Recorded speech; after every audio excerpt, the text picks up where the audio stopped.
One had a good series of talks. We started off with we started off with the keynote by Dr. Erondu, which basically highlighted the point of when we're thinking about research for impact, we also have to think about the partnerships that will help drive that, and in terms of making sure that those are the right sort of partnerships and equitable partnerships and the ecosystem within which that will thrive. Then we had very interesting talk by Professor DJ Perkins, really looking at the severity of COVID-19 in American Indians. Yeah, American Indians. I remember when I saw the abstract, I was like, AI, what is AI? You know? It was quite interesting because the dogma, virologists like dogma, is that you can't find, looking for the virus in the blood is not very good. At least looking for SARS-CoV-2 in the blood is not very good. So it was quite interesting to see that that is probably not the case in a lot of cases. So then we went through a series of talks. I'm not going to go through them, but all in all, I think the day one was a good day. We're hoping that day two is going to be even better. And how you know it's going to be even better is that we already have a change to the schedule. Our first plenary talk is somewhere in China and in the middle of a meeting. So we're going to have our plenary 7. Dr. Elvis Abuaje, you did your defense, right? So anywhere else you could use the title. In Ghana you can't, but I'll still call you Dr. Elvis Abuaje. Will give us a talk, and his topic will be, even though his section is supposed to be human genetics and NCDs. Oh, he's ready? Oh, so another change to the change. There will be no change. So it looks like our first plenary will be able to make it. So before that happens, I'm going to call the chairs for this first session of the day. That's our very own Dr. Teresa Manfojira and Dr. Collins Misita Moranga.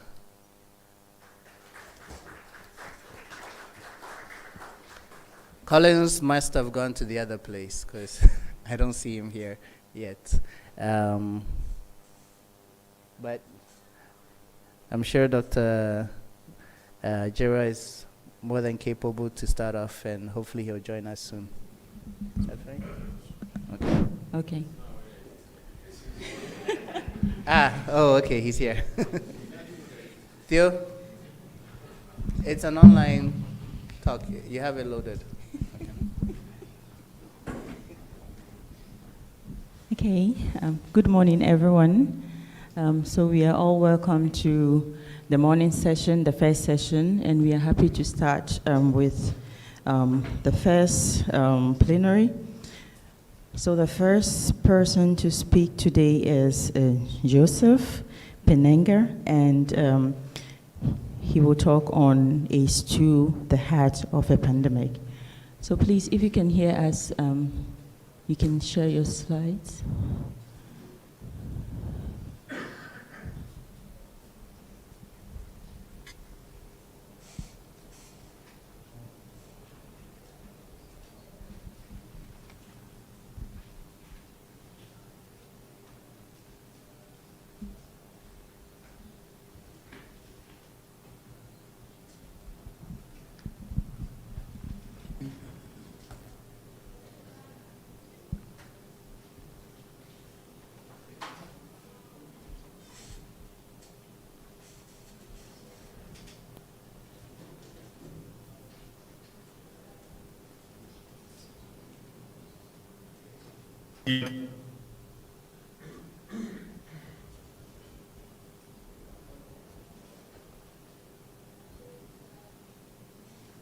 Yes, no?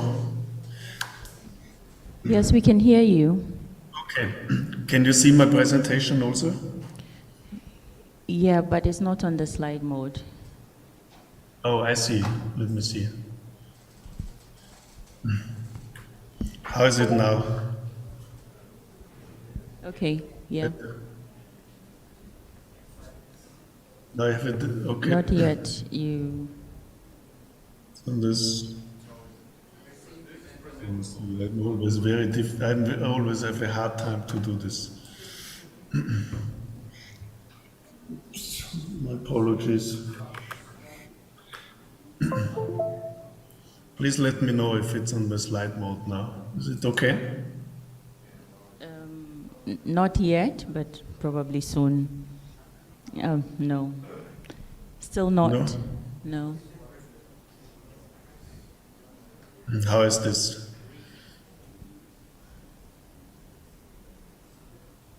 Oh, yeah. Okay. Okay. We are on now. Great. Okay. So please, you can go ahead. My apologies, I cannot be with you. I'm actually in China, close to Shanghai, and have to give some lectures. And so about myself, I want to tell you a little bit what we've been doing about ACE2 and where I come from. So I worked for the last years at the University of British Columbia in Vancouver. But since 1st of July, I'm the director of the Helmholtz Center for Infection Biology in Germany, which is probably the largest center for infection biology in Europe. I'm also professor at the Medical University in Vienna for precision medicine. But through my job in Germany, we are very, very interested. And Max Kellner will talk about after me, and he's actually in my laboratory. So we're very interested to extend, to work with international groups, to maybe, work with some of you. We already have research groups in Congo, in Cameroon, and other places. So I'm very, very, very interested to work with you in the future to the greater good of infection biology and of course, hope to be able together to find infections, to do something about infections and treat them and of course, work around the globe with key people like you. So it's a great pleasure to be invited by you, give me this lecture. Again, my apologies, I cannot be there in person. I would love to. I might come in next February because I need to visit some of our research stations. So first a disclosure, this is where we get our money from. Mostly I'm a Canada 150 research chair. And as I said, I now get money from the Helmholtz Foundation. I'm also Paul Allen Distinguished Investigator and get money from the European Research Council. So you can put it into context, what I'm telling you. Always very important to have a disclosure. So to get to my story, so many, many years ago, when I was a young professor at the University of Toronto, we were interested in the development of fly hearts. So this is actually a pumping heart of a fly. And you can see it beats around 60, 80 times per minute. And we were interested to find genes which regulate the development of fly hearts. And when we cloned one of the genes which dysregulated, when we mutated the gene, the formation of this fly heart, we actually realized that this was a copy of a gene which had been known for a long time with the name ACE.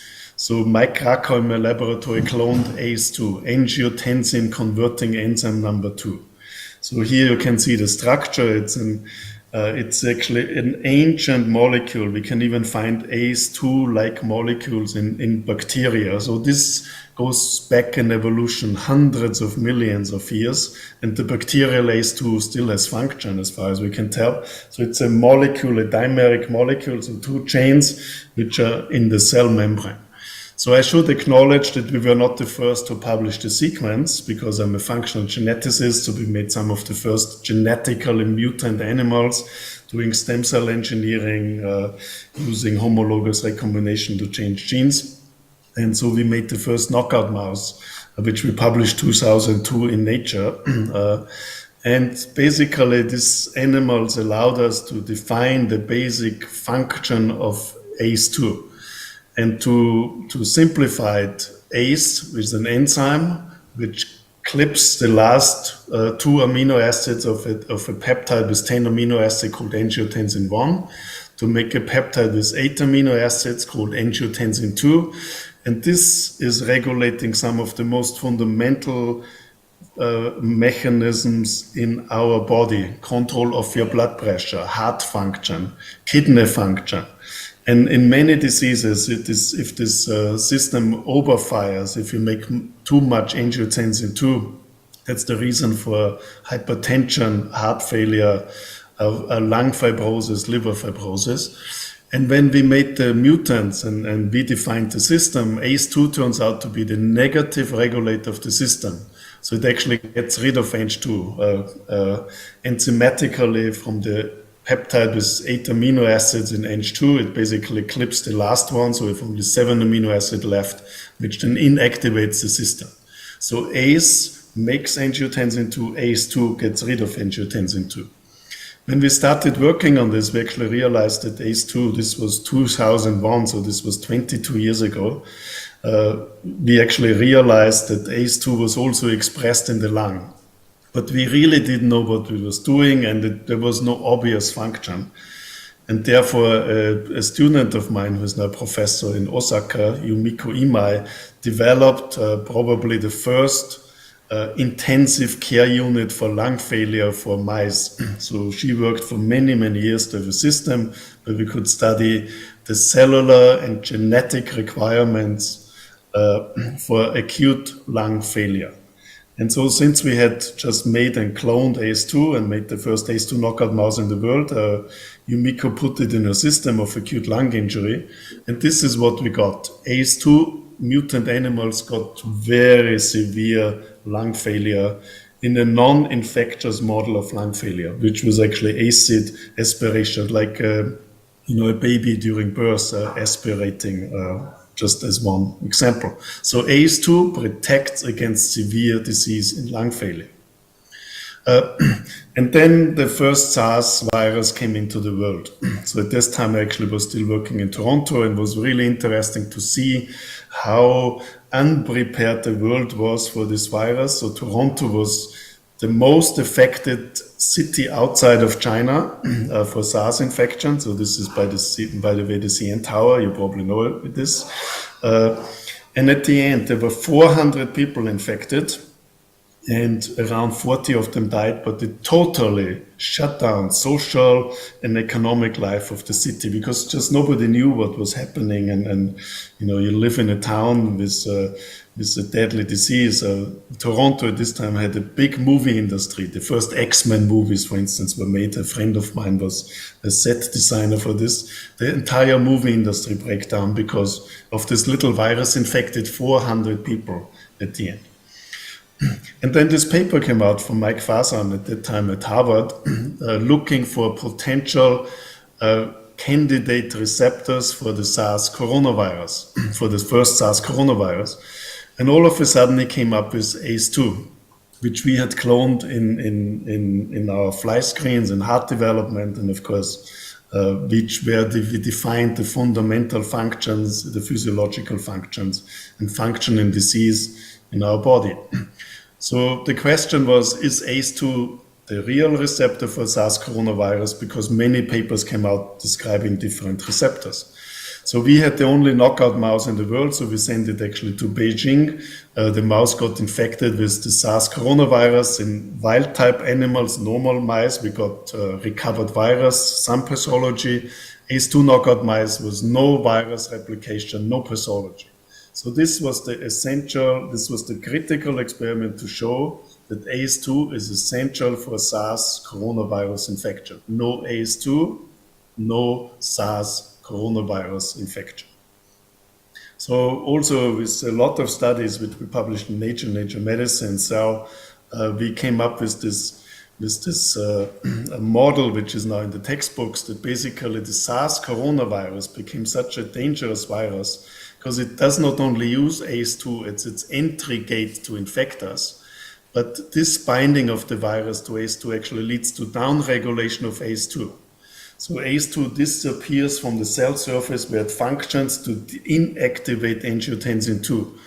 And non-infectious and many infectious triggers in the lung actually turn on angiotensin 2, and this, as I showed you, enhances severe lung injury. So more Ang2, more lung injury. The virus comes, use ACE2 to infect us, downregulates ACE2, therefore it is also more Ang2, and this is, we believe, is one of the reasons why the SARS coronavirus became such a dangerous virus, because it's not just finding a door to infect us, but this door actually protects our lungs for more severe disease. So over many years, we actually started some biotech in Europe, developed soluble ACE2 as a therapy against acute respiratory distress syndrome, lung failure, because the idea was like a diabetic who doesn't have enough insulin, you supplement insulin, and maybe in lung failure there's not enough ACE2, so we supplement ACE2 and maybe improve lung failure. And so we had been working on this. I actually won some prizes, and they said this is beautiful work, but nobody cares. This work which we did is completely irrelevant because there's no SARS coronavirus anymore. Then, of course, as you all know, the sibling of the SARS virus came into the world, the SARS coronavirus 2, causing this unprecedented shutdown of the world, which we call COVID-19. So it became very, very fast clear that ACE2 must be also the one candidate receptor for the SARS coronavirus 2, because from genetic modeling and the sequence, it was clear that spike must also bind to ACE2, which of course had been shown very fast, and of course we know this is the entry gate, or one of the entry gates for the virus. Since we had been working on developing a soluble version of ACE2, so we thought maybe we can use it actually like an antibody or a vaccine to block the infection.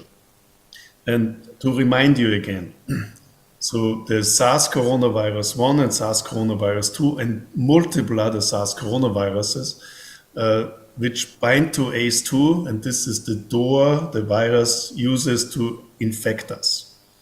Then the virus gets into the cell, does what the virus does, kills cells, triggers immunity, innate immunity, triggers tissue damage, leading to diseases we call SARS, severe acute respiratory syndrome, and COVID-19. And so this was the idea of a soluble ACE2. So basically, have a lot of doors which look exactly like the normal door on the cell membrane, but soak the virus with all the doors, and now the virus cannot find its real door anymore. So this is actually, as we know now, after 14 billion vaccinations, the mode of action for all the vaccines. Whatever vaccine you use, RNA vaccines, other vaccines, to entice our immune system to make antibodies to block spike binding to ACE2, and by doing so, preventing, alleviating the entry of the virus, and by doing so, of course, reduce the severity or block infection in the first place. So we know this is real in basically 14 billion people who have been vaccinated, or 14 million doses of vaccination to be correct. To test this, we actually worked with the Karolinska Institute. So this is the first SARS coronavirus. You see it looks like a crown, that's where it came the name from. So this was the virus we isolated from the first patient in Sweden. We infected cells, and we can actually got infection. So this is just our readout.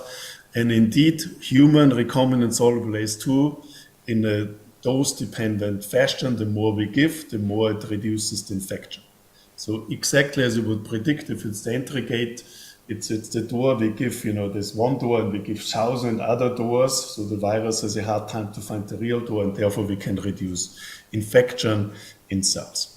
The other thing we knew early on, because initially COVID-19 was a respiratory disease, but we knew ACE2 is expressed in in blood vessels, in the central nervous system, in the intestine, in the kidney. And so we immediately assumed, and we knew, knowing the system, that this must be a disease affecting many, many tissues, not just the lung. And to do this, we actually were turning to tissue engineering. So how do we prove the virus infects human tissues which are not the lung? And to do this, actually, we created a little kidney. So this is actually a little kidney we grew together with Nuria Montserrat in Barcelona in Spain from human stem cells. So this is how they look. Here is ACE2 in single cell sequencing. You can tell the right cells express ACE2. And then we took our virus, infected these little human kidneys engineered from human stem cells.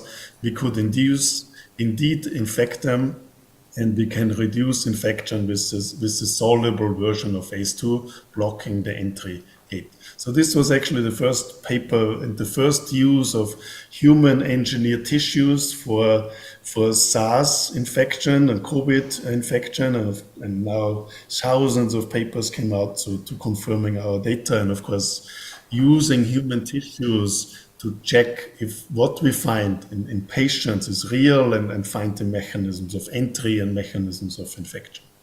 So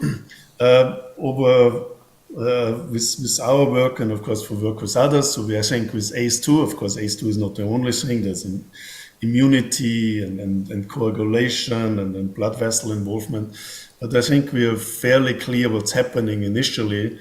The virus infects us through the nose or through the throat. This is where ACE2 is expressed. Some of us might never know we got infected with the virus. Some of us get a little sniffle, common cold. In some of us, then the virus actually gets access into the lung. And this is where ACE2 sits very deep in particular cells of the lung alveoli. This is why COVID-19 is a very severe pneumonia and very different from flu, because flu pneumonia has a different entry gate, is in different parts of the lung, and therefore you can actually hear a COVID cough versus a flu cough. And you can imagine if there's severe pneumonia, the virus is produced, there's inflammation going on in the lung, the virus gains access to the bloodstream, and then it can infect other tissues which express ACE2, the heart, the blood vessel, the brain, the intestine, the kidney, the liver. So from the first infection spreading to multiple tissues, and this was really the problem of COVID-19, it was very difficult to treat the disease because it's multifactorial, many systems go wrong. And of course now we are in the world of long COVID, so the estimates that 10% of people who got mostly severe SARS-CoV-2 infections get long-term effects in the heart, in the lung, in the brain. I don't know what your data in Africa would be really interesting to know, if you know how severity of COVID, acute COVID would then actually lead to long-term diseases. I would be really compare them to other places in the world if they're genetic modifiers for long COVID, for instance. And of course, with the vaccines, which were amazing, RNA vaccines, nanoparticle to pack RNA to get them into the muscle to vaccinate. But of course, what this also led to in a scenario of a pandemic with tens of millions of people being infected at the same time that variants of the virus happen. So normal viral evolution, as one would expect. And of course, many variants happen, Delta, Omicron now. So the question then was, on what we know and how we know the system, could we develop a universal therapy which can treat or prevent the infection of every single SARS-CoV-2 variant, which we know now and might happen in 5 years. So this pandemic is officially over, but we all know there are lots of people still infected with SARS coronavirus, and now it might be milder, but next year it actually might be more severe disease. This is what previous pandemics have told us. So it's not like the virus severity, disease severity goes down, it actually goes in waves. So it's very critical not just to readjust the vaccine every year, but also to develop methods to actually have therapeutics and prevention strategy against every variant. And actually the virus itself showed us one solution. And the solution is the door, ACE2, the virus. And nobody has found a viral variant which does not use the door ACE2. So there are papers out there. I think there was even a recent paper in Cell of other candidates. I show you this is not true. So genetical, it's ACE2. You need it. You cannot replace it. And no variant has replaced this. So I have no idea how the big journals keep on publishing these papers, which we know mostly to be probably artifact of some cell lines. So can soluble ACE2 actually work against these variants? And again, here the delta, beta, alpha variants, we see very strong effects. So APN01 is actually human soluble ACE2. This is a molecule which is tested in the clinic now, has been tested in humans. What about Omicron? We all know Omicron took over the world in COVID-19. And again, human soluble ACE2 can nearly completely block the Omicron infection, depending on a dose-dependent fashion. I want to point out the SARS coronavirus could infect many species, humans, lions, cats, dogs, ferrets, pigs. But it could not infect rodents, no mice or rats. However, Omicron can infect rodents, and that's why we can use a mouse version of ACE2, and we can also block the infection. Less efficient than with human ACE2, but Omicron has gained mutations to jump into the rodent, mouse, or rat population in the world. So one question which I alluded to already is, and it's a really key question, is ACE2 actually the only receptor, it's the critical receptor, or there are many other receptors out there which could compensate, and published, as I said, in Cell and Science and Nature, you name it. There was this big hooray on papers, and everybody found their own private receptor for the SARS coronavirus. So this was an important question to answer. To actually do this, we engineered, together with Sylvia Knapp, and Max actually works with them, so he knows the group, a mouse-adapted SARS coronavirus, basically infect an animal, take the lung, infect the next animal, and after 16 passages, Sylvia's group at the Medical University in Vienna developed a virus which actually killed mice. It was highly infectious for rodents, mice, and actually killed them at high dose. So we call it mouse-adapted, but it's basically an enhancement of function. A mouse-adapted SARS coronavirus, mouse-adapted Vienna, 16 passages in the mouse. So this virus gained 3 mutations. So this is the spike, and this is ACE2. And these 3 mutations allow now this mouse-adapted virus to bind to mouse ACE2.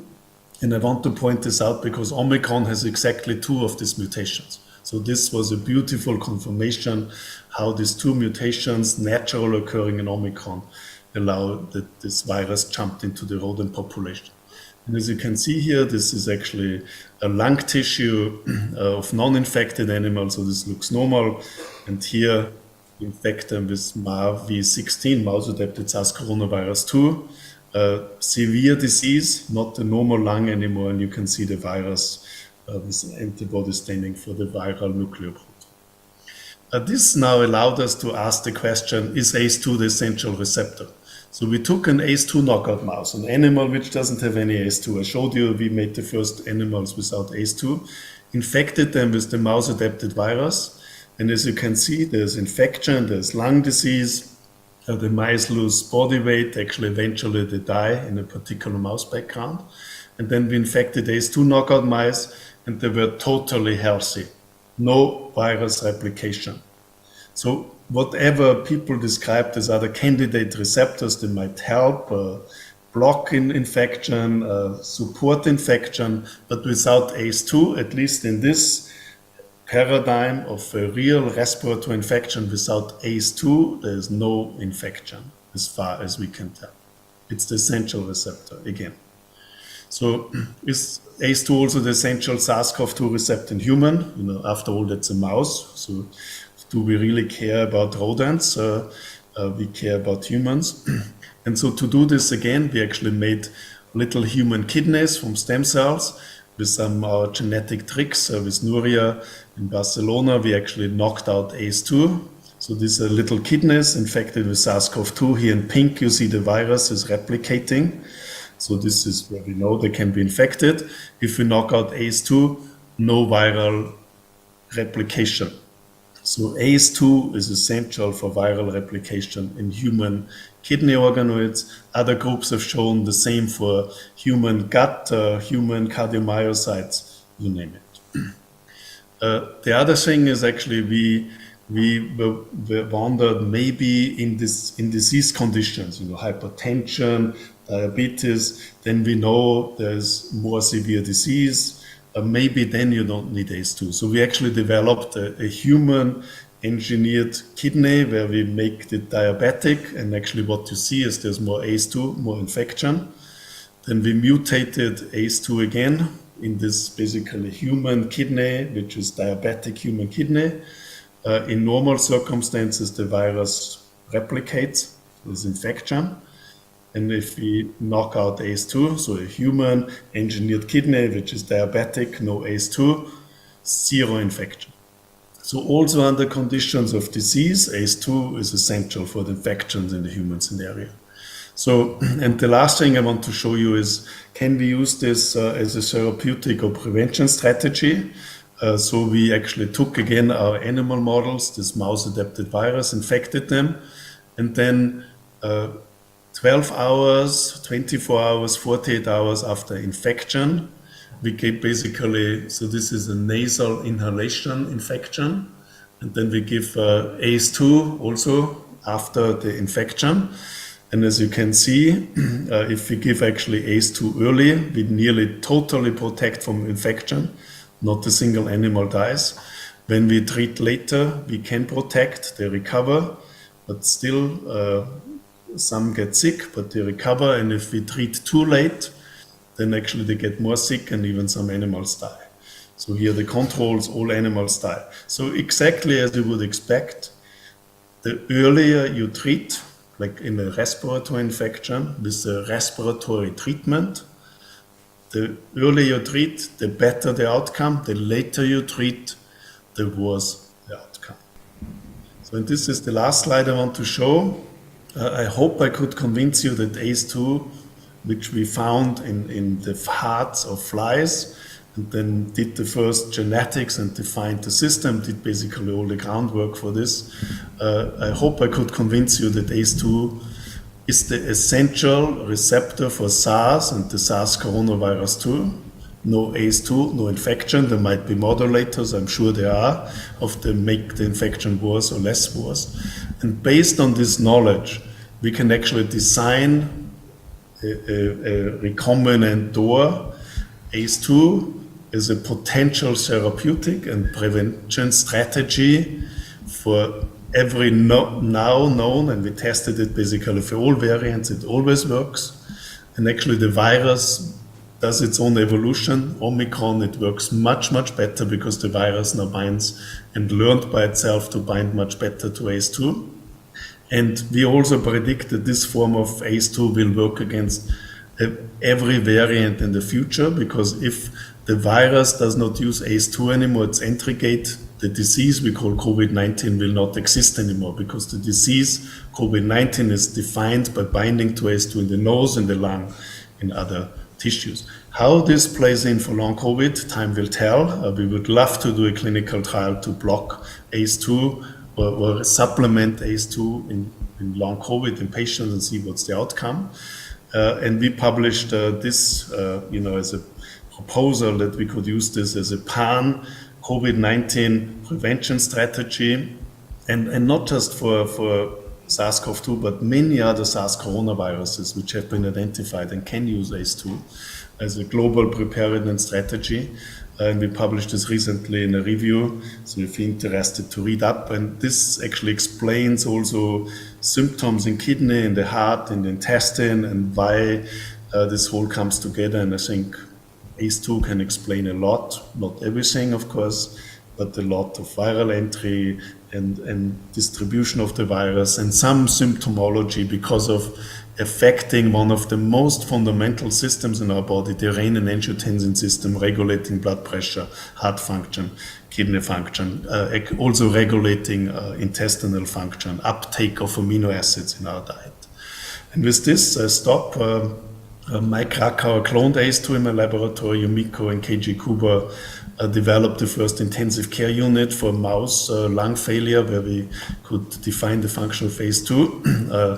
Nuria, Ali, and Vanessa, our team of human tissue engineers, BSL-4, BSL-3 capability at Stockholm to do the first organ with infections. We work with clinicians, and with Sylvia's team, were given access to mouse-adapted Thank you virus. very much. Stop, Thank you. and thank you for listening to me. All right. So we ran out of time, so probably take 1 or 2 questions, please. Yes. Yeah, that's my trick. I talk too long, so they cannot ask me tough questions. Yeah, so my question has to do with the use of ACE2 as treatment. From your mouse study, it looked like beyond 48 hours, you had quite a bit of death in the mice. So how early for your sort of pan-SARS-CoV-2 treatment intervention, how early would you have to treat people, and what kind of levels of ACE2 would you need to maintain the protection?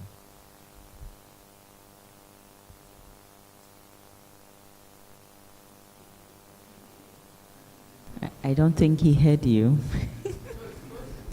Oh, he's frozen.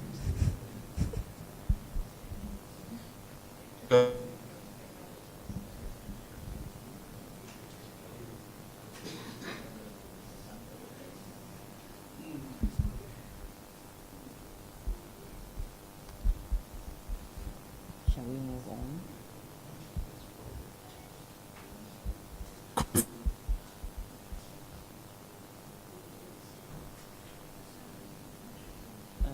Okay.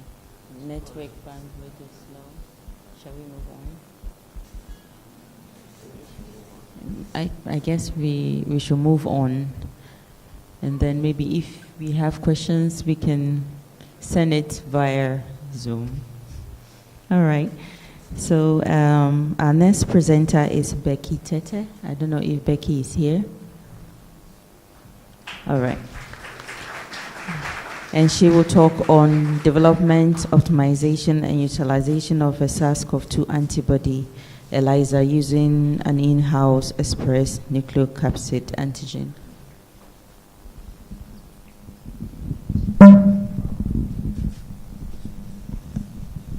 Good morning, everyone. My name is Becky Iramatete, and I'm presenting on the development, optimization, and utility of a SARS-CoV-2 antibody ELISA using an in-house express nucleocapsid. So just like we just listened to, the COVID-19 disease began in December 2019, and the SARS-CoV-2 virus was identified as the causal agent. Now, this virus is made up of multiple structural proteins, of which the nucleocapsid is the most abundant and highly immunogenic. I think there's a problem with my slide. So I'll just continue anyway. Sorry. So when the virus gets into contact with an infected person, it's able to induce the adaptive and innate arm of immunity, leading to the production of antibodies, which are detected by various scientists to be able to identify the spread of the disease.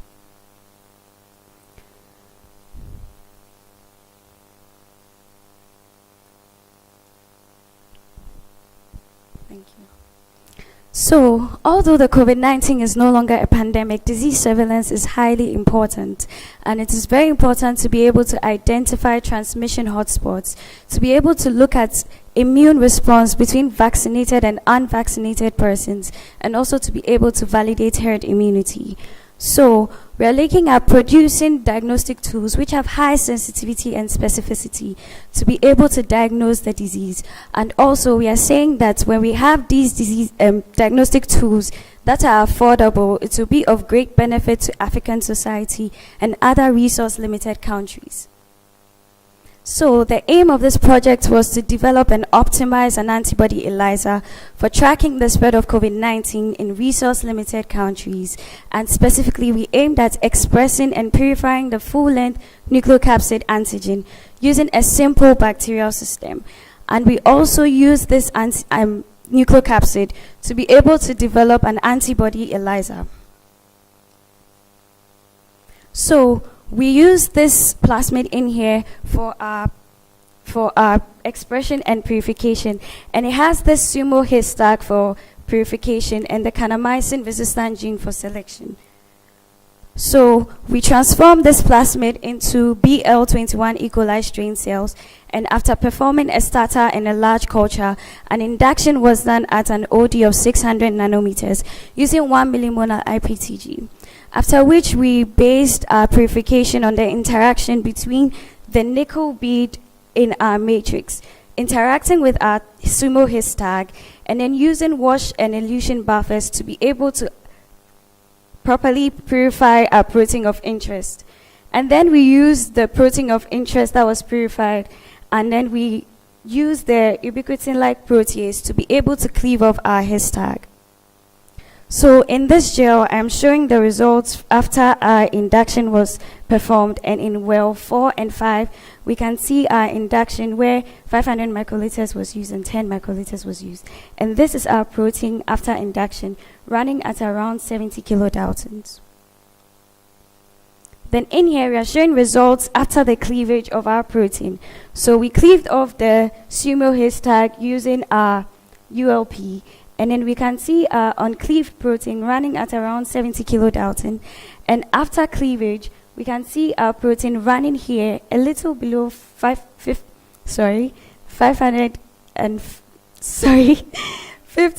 kilodaltons. And then we have in here in yellow our histag that was cleaved. So we had to concentrate our purified protein. And after the concentration, when we ran another SDS gel, we're able to identify our protein of interest.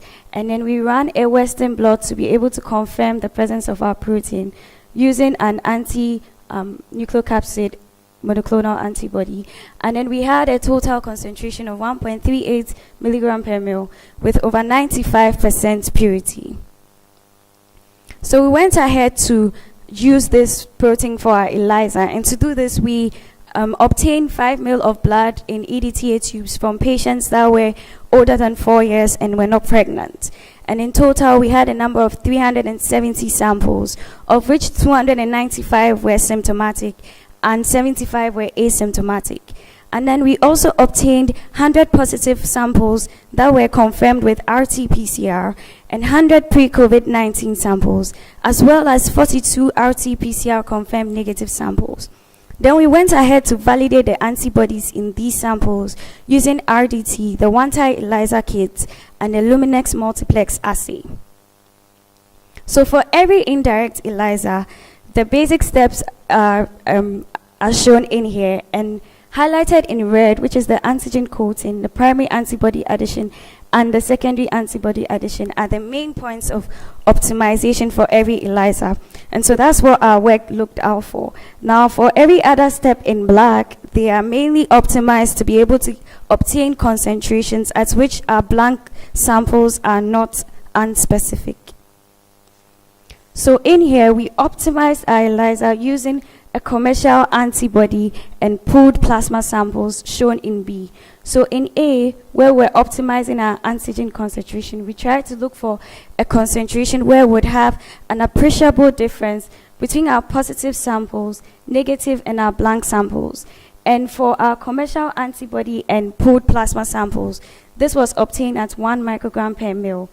For our primary antibody, we had a 1 in 1,000 dilution, giving us an appreciable difference between the positive, negative, and blank for both the commercial antibody and the pooled plasma samples.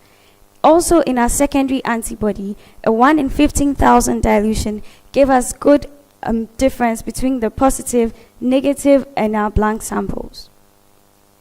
So we came up with this final protocol to run our ELISAs, and this protocol was then validated using the samples that had already been obtained. So we ran all the negative samples, and then we obtained a cutoff point of 27.927 microgram per ml as the cutoff points for which all the negative samples were ascertained. And then in here, in this graph, we are showing the distribution of our positive samples and our negative samples. Now, for this positive distribution, we realized that 3 of the samples fell below the cutoff point of 27 microgram per ml. Now, this is because these samples were only positive for IgM and not IgG when they were tested using the RDT. So we went ahead to look at the discriminatory value of our diagnostic tool using the ROC curve, and an area under the curve of 0.9 was obtained, indicating that our ELISA is a very good tool and can be used for other studies. Also, we identified a sensitivity of 97%, specificity of 99%, and a positive predictive value of 98.9%. In here, we compared the antibody values between symptomatic and asymptomatic cohorts, and we identified that there was no significant difference between these people, which is, again, corresponding to data that was already published by Tapella et al., stating that there was no significant difference between antibodies of nucleocapsid in symptomatic and asymptomatic people when Luminex was used to identify. Now, to conclude, we were able to express and purify a full-length nucleocapsid, which is a transferable approach that can be used in resource-limited countries like Africa. Also, our ELISA had a very high specificity and sensitivity, which is a good tool for seroprevalence studies to be able to determine the level of spread of COVID in the country.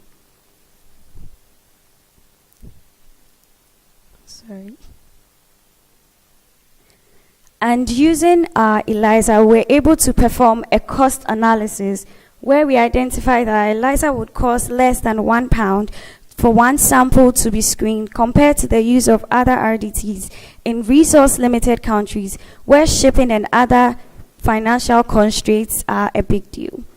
So when we compared our antibody nucleocapsid between asymptomatic and symptomatic people, no significant difference was identified. And data that I just showed is currently available, and it was published on 18th July 2023. I'd like to acknowledge my supervisor, Dr. Peter Kwashi, for the opportunity, and also acknowledge Kesego Tapella, who is the first author for this work, also for her training during my national service. I'd like to thank every other author and also our funding partners. Thank you.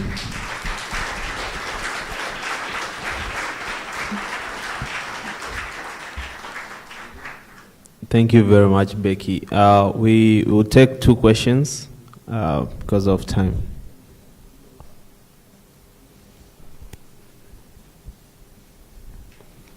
There's a question back there, yes.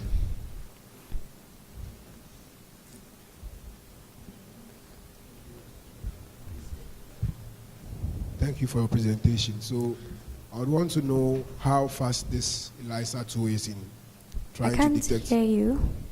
I would want to know how fast this assay that you have developed will detect a virus. I mean, if you are trying to compare it to RDTs, is it fast enough to detect someone who's having a virus or not? Thank you. Okay, thank you for your question. Now, the ELISA was based on determining exposure of an individual to the virus. So we're not looking at identifying active infections. We're looking at identifying exposure. So it's detecting an antibody, and the antibodies are produced after the infection has already occurred. I hope that answers you. Thank you. Thank you. Second question here.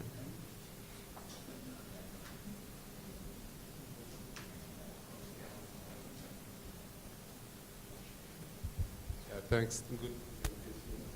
Just curious, how was the cost determined for this? I saw some cost bits in your last 2 or so slides. Okay, so this is actually available in the paper as supplementary. So all the reagents that were used were calculated, and then based on how much we needed for each sample, we're able to derive that cost. Thank you. Thanks. All right, you can ask the question, then we move on to the next presenter. Yeah, thanks for the presentation. Very cool essay. Definitely, I see the potential in just determining the immune Can you status. please speak up? I tried. I tried. Is it better now?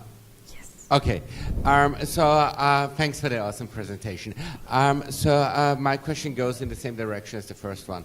I mean, I see the potential really in determining the immune status of the population and who was exposed versus who just has antibodies because of the vaccination. If you use the nucleocapsid, right, which means like a real infection. What would be like the application? I mean, is it so important now to determine the immune status, or can this assay be like adapted to be specific to future variants? I mean, what is like the current application of that?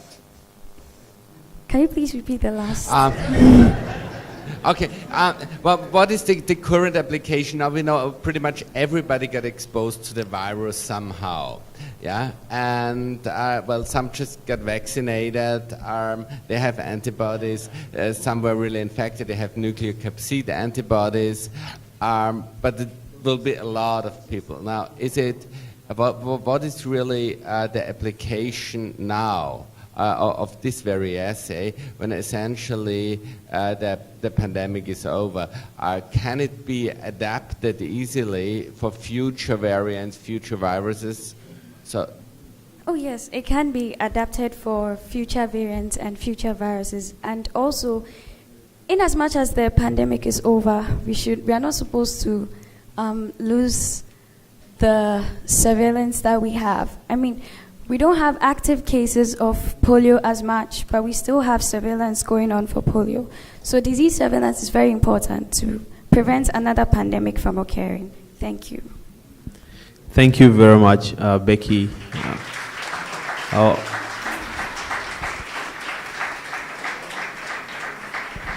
Our next presenter is Harry Hayford. Harry Hayford, he's going to present on the new public health threat, providential stewardship from the Ghanaian health environment. Thank you.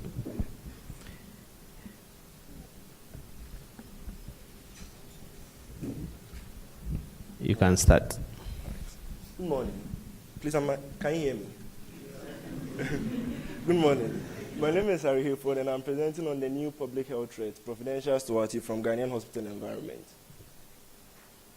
So Ghana has a population of about 30 million people who unfortunately have access to only about 500 hospitals, despite being constantly challenged with health risks like malaria, sepsis, and systemic infections. These infections normally lead to 80% of patients requiring prolonged stay in the hospital ICUs. This unfortunately puts them at risk of cross-contamination and creates the issue of antibiotic overuse.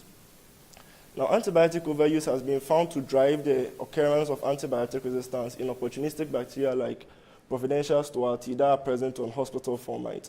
This is problematic because most patients that come into these hospitals have access or come into contact with these hospital formite and might end up acquiring additional infections in addition to the ones they reported with. When left unchecked, antibiotic resistance in these opportunistic bacteria tend to cause the evolution of superbugs, which lead to a loss of antibiotic relevance, since most conventional and last resort antibiotics are ineffective in treating infections caused by these superbugs. And as such, these superbugs have been associated with mortality rates of about 1 million as of 2017 and a projected 10 million by 2050. Unfortunately, most of the mechanisms employed by these superbugs in resistant antimicrobials remain unknown and unclear. So Providencia stuarti is a gram-negative enterobacteria that is quite uncommon. Though it's uncommon, it's been characterized as a global priority pathogen by the WHO. It causes hospital-acquired infections like gastroenteritis, meningitis, pneumonia, and urinary tract infections based on the area of localization in the body. In advanced cases, it's been found to cause septicemia and Fournier's gangrene. The bacterium is implicated in 9% of all UTIs, and in the case where they cause sepsis, they've been associated with about 6 to 30% mortalities, of which 30% are contributed by multi-drug resistant strains. Unfortunately, despite these scary statistics, the presence of these bacteria in Ghanaian hospitals, as well as the antimicrobial resistant profiles, have been greatly overlooked. So this study aimed to characterize Providencia stuarti that are resident on Ghanaian hospital formats by determining the antimicrobial resistant profiles and mechanisms, and also determining virulence and pathogenicity associated with these strains. So samples were collected from 10 hospitals, which included regional, referral, and children's hospitals, and study approval was sought from the Ghana Health Service and Hospital Management. The format sample included tables, doorknobs, sink faucets, as well as toilet sinks, amongst others. So the samples were collected using aseptic straw bin and sticky media, and the isolates were selected using selective media. Maltitov mass spectrometry and 16S RNA sequencing was used to identify the isolates, and Kirby-Bardis diffusion assays and microbroad dilution assays were used to determine the antimicrobial resistant profiles of these isolates.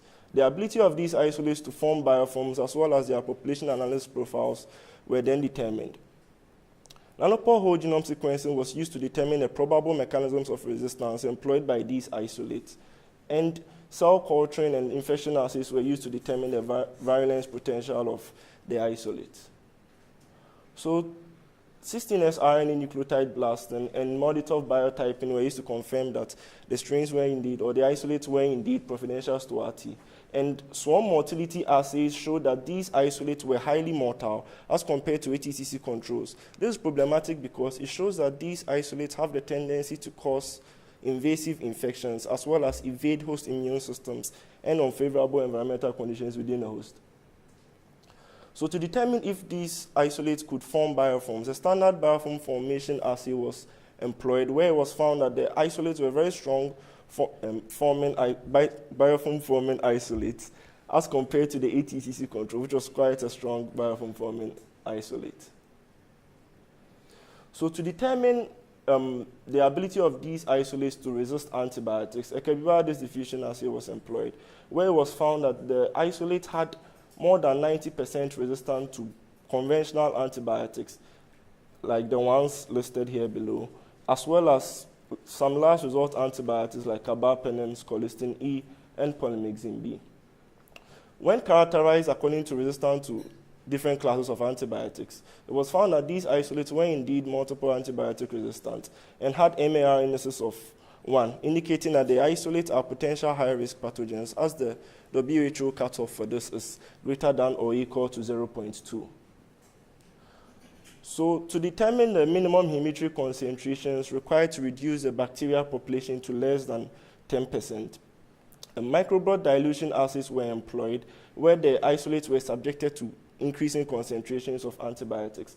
And in the case of polymyxin B, it was found that the isolates were resistant to even greater than 1,024 microgram per ml of polymyxin B. And when challenged with 1,024 microgram per ml of polymyxin B, the antibiotic in that concentration had no effect on the bacterial populations. So heteroresistance refers to the presence of more resistant subpopulations within a bacterial population. So to determine if these isolates were heteroresistant, an E-test was employed. And here, the presence of distinct colonies within the zone of inhibition is indicative of heterogeneity in resistance in these isolates. This is scary because it shows that these isolates have the tendency to cause persistent as well as recurring infections.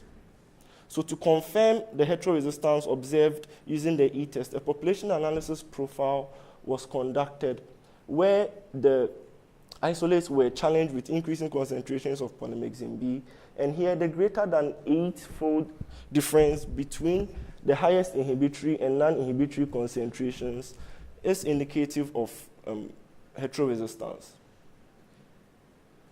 So to determine if these isolates harbored resistant markers that employ or cause the resistant phenotypes observed when they are challenged with antibiotics.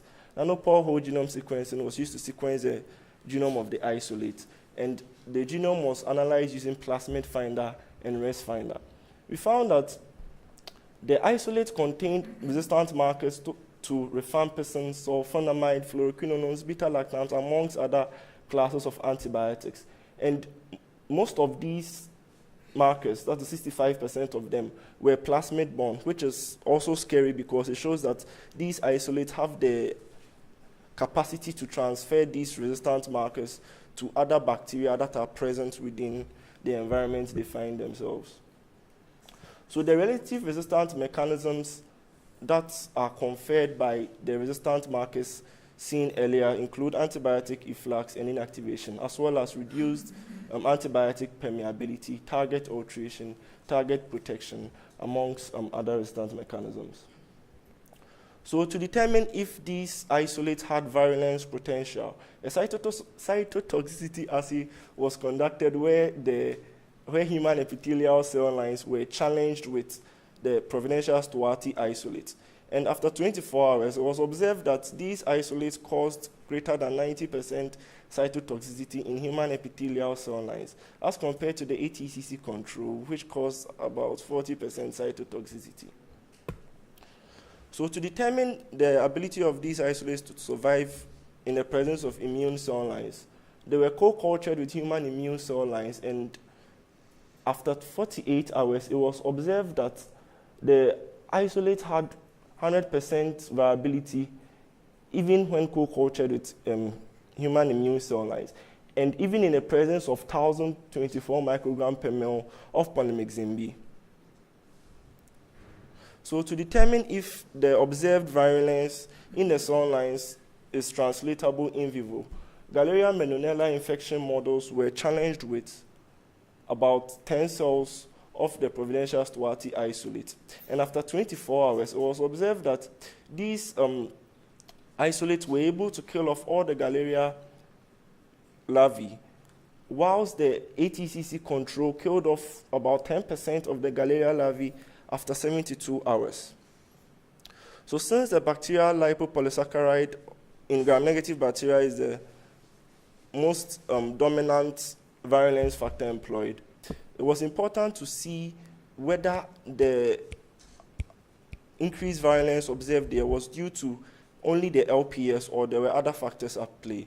So to determine this, the Galleria infection models were injected with 10 to 20 microliters of LPS, and the survival of these larvae was observed over time.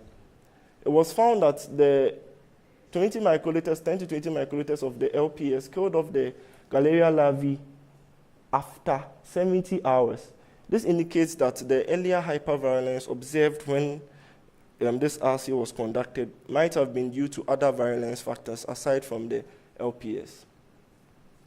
So in summary, providential Stuarti isolates from Ghanaian hospital environment were found to be very mortal, strong biofilm-forming isolates that were multi-drug resistant and harbored plasmid-mediated resistant genes that conferred resistant mechanisms like antibiotic efflux, inactivation, reduced permeability, target replacement, amongst others.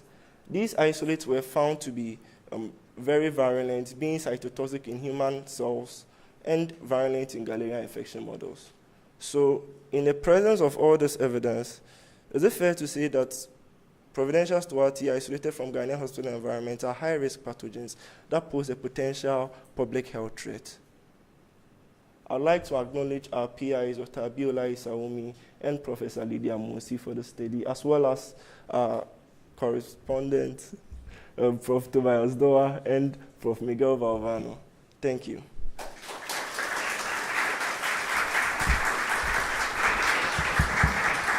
Thank you very much, Harry. We'll take 2 questions for Harry. Hi,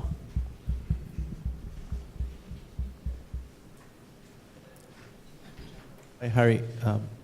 Yes. Thank you for your talk. Is there evidence within these hospitals that there are patients who have had infections caused by this bacteria? I ask this because just because you find it on fomites doesn't necessarily mean that it's getting into people and causing infections. Okay. So was there evidence of infections caused by this particular bacteria, or was your work limited to just surfaces? Okay, so the problem with this is that in most Ghanaian hospitals, they do not report or they do not look out for providential stewardship. But in other countries, there's been evidence that these isolates or these strains or bacteria cause infections. But Ghanaian hospitals do not look out for providential stewardship. But it's part of a broader study where we are looking at escape pathogens that are present on hospital fomites. And in other species like Klebsiella, they've been found to be causing infections in the patients. All right, next question. Reinhard.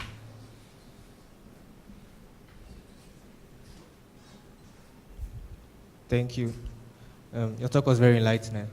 I wanted to ask, you talked about human cell lines. I wanted to ask which human cell lines did you use? And also, I think you incubated the larvae. I wanted to ask if they were being fed, because you said they died off after 70 hours. Okay. So, if I could show the slide. The first question was, okay. So many human cell lines, or like 2-3 different human cell lines were used. There was CaCO2 cell lines and HEC2392 cell lines. And also for the Galeria larvae, they were not, both cases were not fed. Yeah.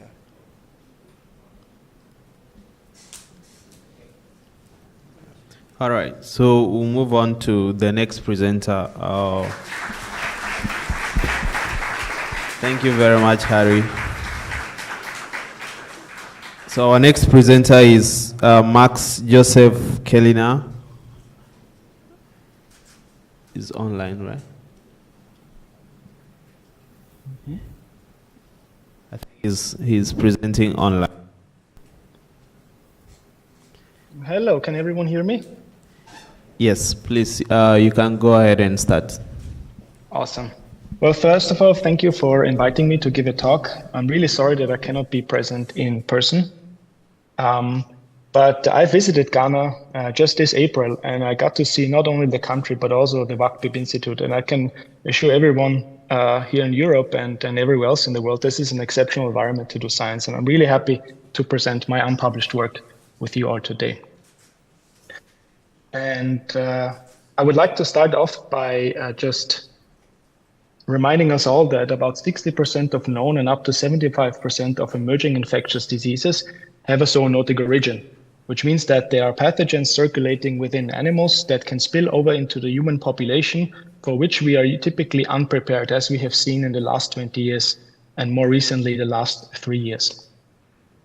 And I would argue that many of the pre- and epidemic RNA viruses that have jumped over into the human population have bat origin, which means that these are viruses that are found within wild bats and then cross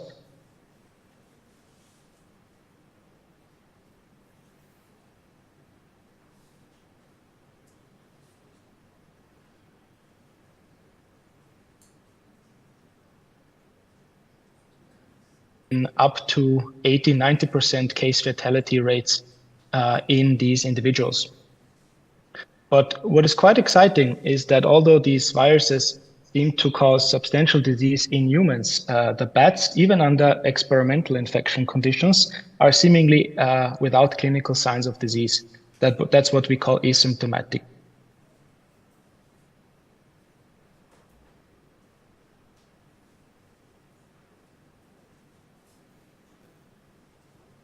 Housed with, but they do not show any clinical signs of disease.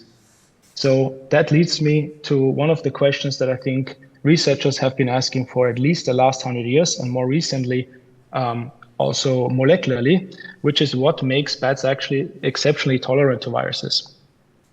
But to focus a little bit on that bigger questions, we are interested to understand how we can utilize novel cell culture systems to understand how bats or cells from bats respond to virus exposure. How is this antiviral response regulated, which seems to be dysregulated in humans when contacted with bat-associated viruses? And ultimately, is there anything we can learn for us to unlock secrets to improve human health? But I just want to stress that functional genomic research on bats faces several difficulties. First of all, it might be difficult to derive a bat consensus because bats comprise the second most diverse order in the mammalian kingdom, next to rodents. So we're talking about over 1,400 distinct species of bats. Second, if you think about animal experimentation, bats are difficult and challenging to work with because they are typically long-lived and have a low reproduction rate, breeding once to maximum twice a year with 1 to 2 offsprings. And lastly, and this is where I think we can contribute the most, is there's a general lack of accessible or experimental research tool, starting from omics, which means sequencing the genomes, followed by cell culture systems to work independent of animals, but also ultimately we still need animal colonies that are sterile, which means not exposed to external pathogens that we can derive cells from or study in vivo responses to infection. Nevertheless, we think that we can contribute a lot by establishing new culture systems to entirely work in vitro on emerging pathogens that come from bats. And to start off with, we're thinking what species might be ideal to choose as a starting point. And we chose the fruit bats because they are typically associated with pathogenic viruses found in humans. And the Egyptian fruit bat from the Rosettas family is one of the ones that would be a prime example to start with because it is found not only in Africa, but from the family of Rosettas, you find it up all the way to Asia. It's not present in Europe, but importantly, it has a lot of genomic resources. That means the genome, the DNA, is fully sequenced and annotated. So when we try to understand what genes are expressed under what circumstances, we need a fully sequenced and annotated genome. So this is why we chose the Egyptian fruit bat. Moreover, I think the Egyptian fruit bat is an ideal model to study bats as a reservoir for several of human pathogenic RNA viruses. We actually find a great diversity of viruses circulating within this species. And we know, at least from Marburg and Susuga, virus of 2 that have spilled over into the human population and caused substantial disease, often very unpredicted. On the bottom right, you see, for example, a nice overlay of the habitat of this bat species and the outbreaks that were reported by the WHO of Marburg virus, where this species is the natural reservoir of. And when we think about the right cellular model to study, I've decided to choose the respiratory and gastrointestinal epithelium as a model, not mostly because this is the tissue that first is exposed to the virus. So when the virus comes in via the oral route, it's typically inhaled or swallowed through the upper respiratory tract where it can establish an infection, and if not controlled, can progress into the lungs. And also more importantly, pathogens that can persist in the gut and are shedded infectiously throughout an extended period can lead to outbreaks nearby. And I just want to highlight here that these are all epithelium of the body, but even for the respiratory epithelium, which in theory have the same function, there's a quite large cell diversity that we ideally try to recapitulate with our cellular model. And to do so, we have decided to attempt and establish organoids. These are miniaturized organs that are derived from cells of the animal or the humans. And these have been established from either the adult stem cells, so meaning you can harvest an organ such as the lung, the liver, or the gut and digest it, and then put it together with growth factors that will then form a miniaturized organ, resembling the origin. And this has been done for humans and other animals for a long time, but only very recently this has been extended to bats. To start off with, we have collaborated with an institute in Germany that has a research colony of the species of interest, where we get the tissue, the nasal tissue, the lung tissue, as well as the small intestinal tissue that is typically minced in smaller pieces so that it can be cryopreserved. And this is, I think, an important step of the protocol that we developed, which means that we itself in Vienna, we don't have access to bat colonies, but we can work together with individuals around the world that have, and these can biobank the tissue out of which we can prepare organoids. After cryopreservation and distribution, these are then minced into even smaller pieces, namely individualized cells, and then plated in vitro. And these organoids form multicellular structures that I will show you in a minute that are capable of self-replication, which means that they can be split similar to normal cell cultures. And here's just a theoretical example that if you start with organoids that typically in a small scale culture reach about 200 of these individual organoids per culture, we end up with over 100,000 in theory after just 60 days of culture, which means we can massively amplify this similar to cells and distribute them worldwide. And here's just some examples how morphologically these organoids look like. And I hope you can appreciate the morphological resemblance of potentially the gut epithelium. But more in detail, when one looks at the upper, lower, and small intestinal epithelium, one can appreciate that there's a difference in structure. For example, the lower and the upper airway are composed of a similar architecture when it comes to the large airways, where you have cilia that transport mucus and particles out of the airway, and you have the terminal alveolar region that mediates the gas exchange. The small intestine is an important organ for the uptake of amino acids, carbohydrates, and lipids, thereby it allowing the species to take up the nutrients, and for mothers, for example, to optimally prepare milk to feed their babies. So epithelia that shares similarity but is quite distinct in vivo. But we were quite pleased to see that our in vitro counterparts, which means that these were derived entirely just from the cells derived from an animal, they resemble and differentiate in vivo-like counterparts. So we see here on the top right, the nasal epithelium, which differentiates at the air-liquid interface, forming a base, and the top where you have these motile cilia, we have lungs that resemble the alveolar and basal structures of the stem cell pool. And lastly, we have the small intestine, which is a cuboidal epithelium that produces a mucus. So you see these holes within the epithelium here that would actually be the mucus producing cells. So great resemblance in vitro from an in vivo-like tissue architecture. And to go in with more detail, I will show you now some examples of these organoids, starting with the nasal organoids. That means organoids from the nasal respiratory tract. What we find is that, first of all, the polarity resembles that what we would find and expect in vivo, where you have basal cells. These are stem cells that can repopulate after an injury, the nasal epithelium, and then differentiate into cells that carry cilia at the apical surface, so exposed to the external side where also the virus would infect the cell. So we see nice apical to basal polarity formation. So to understand what the true cell type diversity in these organoids is, we performed single cell RNA transcriptome analysis. And this is just one representation of such. You see that there are clusters of individual dots, whereby each dot represents the transcriptome of a single cell. And we can do that now for hundreds of thousands of cells in parallel, which means that we can measure the transcriptome of an individual cell and ask how similar is this to other cells. And then we end up with what you see here as clusters in colors that actually resemble the cell types. And we were pleased to see that our nasal organoid-derived structures recapitulate the cell type diversity and, importantly, molecular signature that we find in vivo. Importantly, we're talking about the epithelium. So we are missing, for example, the stromal tissue that would support it. We are missing the immune cells. So this is an important drawback. For the lung, we attempted a similar protocol, yet with small differences, because in the lung we have a proximal distal patterning. We have a similar structure of cells with cilia in the proximal part, And then in the terminal regions, we have these so-called alveoli, which are composed of a different progenitor type that mediates the gas exchange and replenishes the lung after an injury. Important, as Joseph alluded to, these AT2 cells, for example, would be the target of the virus. And when these are infected and die, the lung cannot regenerate because the lung alveoli needs to regenerate from these AT2 cells.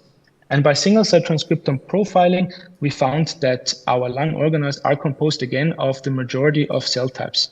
And importantly, by immunofluorescence staining, we were showing that our bipotential organoid model, which means that we have progenitors that can give rise to the proximal part and the distal part, can be recapitulated in vitro and validated by immunofluorescence staining besides single-cell transcriptome profiling. So we are applying both low and high throughput methods to fully characterize this model at a detail that has previously not been described. And I just want to brush over this, but we also did this for the bat small intestinal organoids that we derived from the small intestine. And we all find there a great cell type diversity, even for cell types that are typically lowly represented in human counterparts, such as these tuft cells, which are chemosensory cells that are important to send microbes and other stimuli. So what can these organoids be used for? Here's an example of using the nasal organoids to respond to an environmental stimuli. We know in Th2 type 2 asthma, there's a cytokine produced called IL-13 that leads to goblet cell metaplasia. Because under normal circumstances, you actually have very few of these mucus-producing cells. But when we expose our organoids to IL-13, we nicely see, and I hope you can appreciate this by qPCR, and to the very right, by immunofluorescence.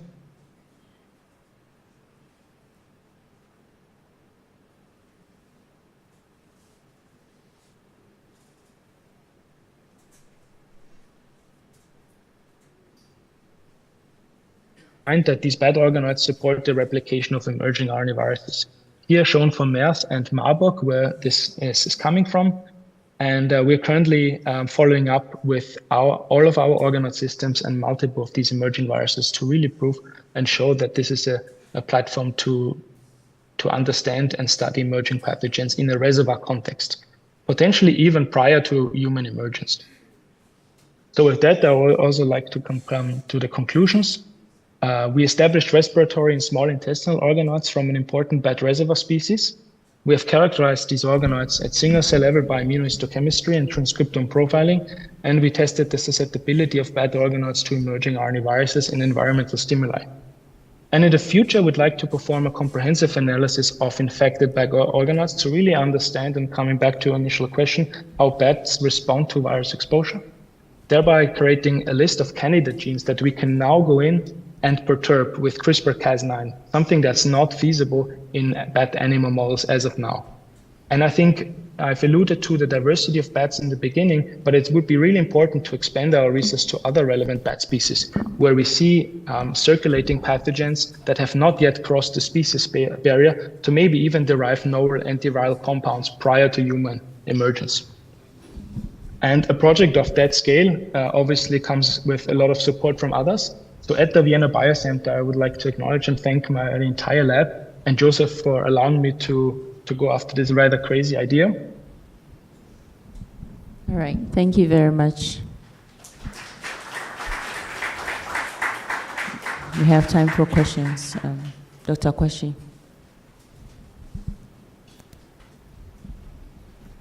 Allow me to access tissue, as well as partners from our virus consortium that helped me to perform virus infection under BSL-4 laboratory conditions.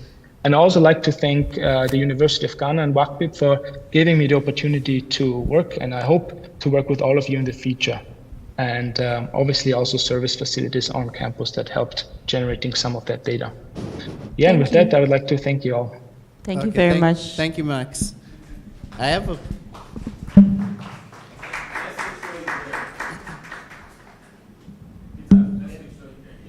Can you hear me? Yes, I can hear you. Okay.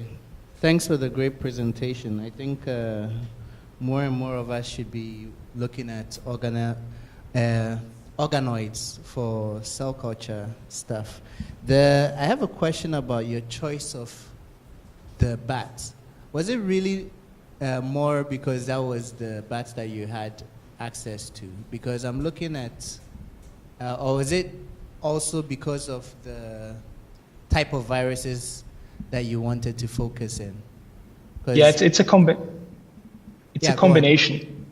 Sorry, yeah, it's a combination. First of all, when one has to think about the right bat to study, we need to know what kind of study we want to conduct. And in our case, it's a genomic study. So there are only 6 bat species where there's a fully sequenced genome available. So the choice is already reduced. And from those, there are just a handful where we could get actually access to. But thankfully, the Egyptian fruit bat is one of the most studied animals, which is partially due to the fact that actually there are a lot of dangerous viruses emerging from this species. So I think it's not just a coincidence, but the reason why there's so much about this bat species is simply because there are viruses that can directly infect human beings and cause substantial disease. Okay. And still along that line, because you had one which was in all continents, which was, I think that's the one for, it can support coronaviruses. So how close are those? And then last question is, I noticed in your map that the habitat does not include Egypt. So it's interesting that it's called Egyptian fruit. Yeah, thank you for pointing out the mistake. It is actually found in Israel and Egypt. When I just drew the map, I forgot to color code it, but you're absolutely right. It's called Egyptian fruit bat, and it occurs in Egypt. And the closely related question is a bit difficult. So they're quite separated, which means they're from a different family, but they can still be occupied by the same virus. They also don't live in the same social structures together. But I just want to say that although a bat family occurs in all continents, when you look at individual species, that's not the case. So for example, the ones that can support SARS-CoV-2 infection are likely only to be found in Southeast Asia, although the family of bats appears also in Europe. So I think one has to look at the species level and hopefully with an expansion of the resource, as we have shown, get closer to a consensus, and then we can address the question of similarity better. Okay, thanks. Okay. Do we have any more questions? Okay. Calvin?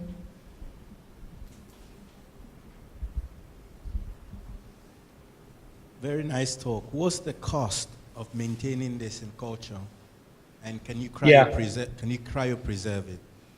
Yes, so this is a great question. I think the cost in establishing such a research is quite high. But once you have done this, you first of all find ways to reduce the costs, which we have done. For example, the growth factors needed for this organoid culture can be entirely produced from cell lines that are very cheap to maintain. So that's the biggest cost reduction we can apply to.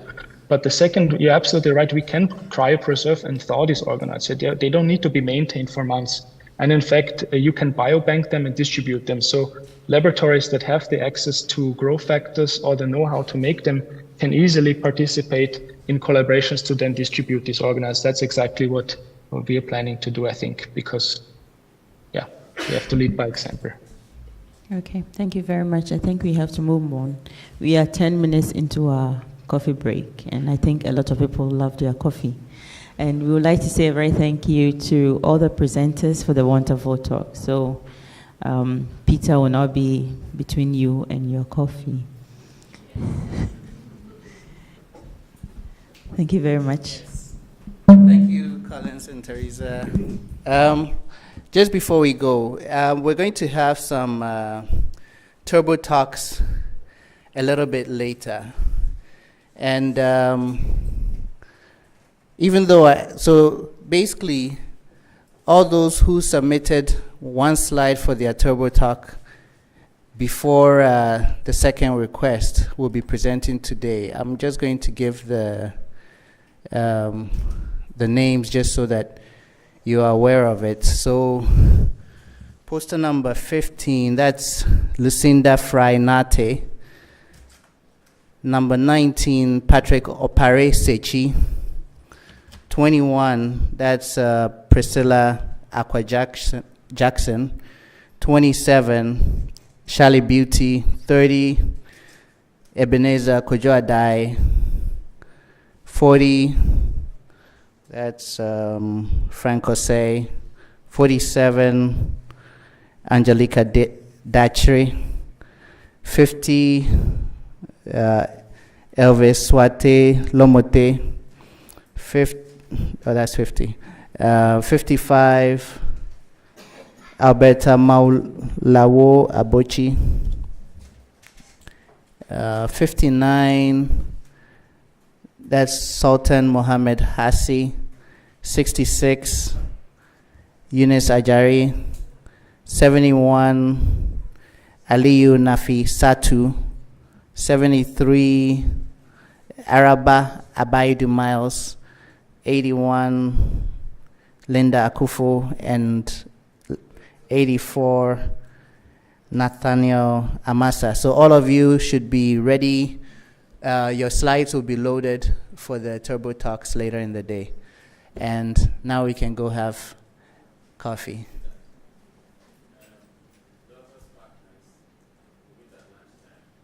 Okay, Delta's partners will meet at lunchtime. I guess you find wherever Prof is.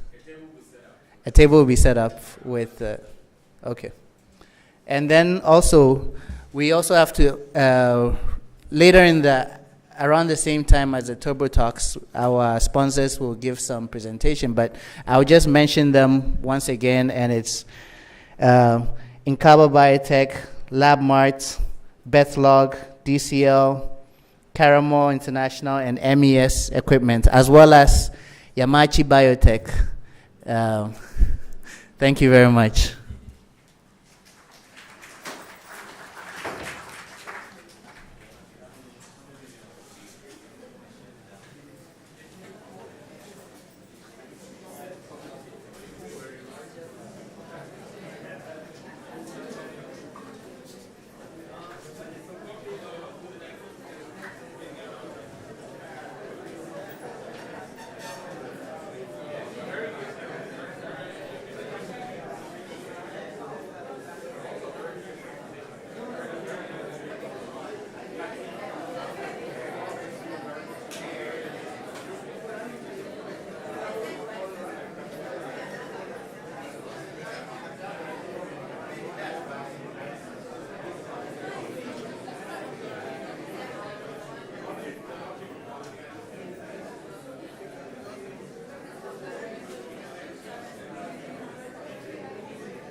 can't recognize them, so.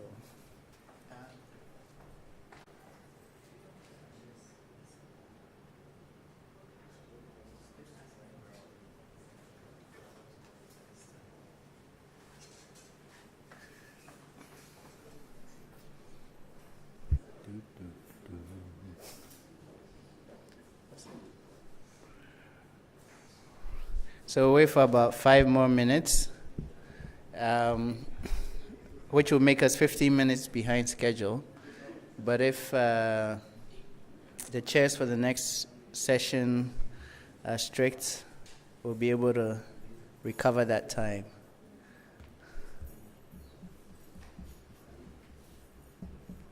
One of the chairs is not here yet.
While we're waiting, if anyone's interested in seeing some of the work that WACCBIP has published since 2014, there's a link to a compendium of abstracts, which is in the book and also is going to be one of the QR codes stuck around.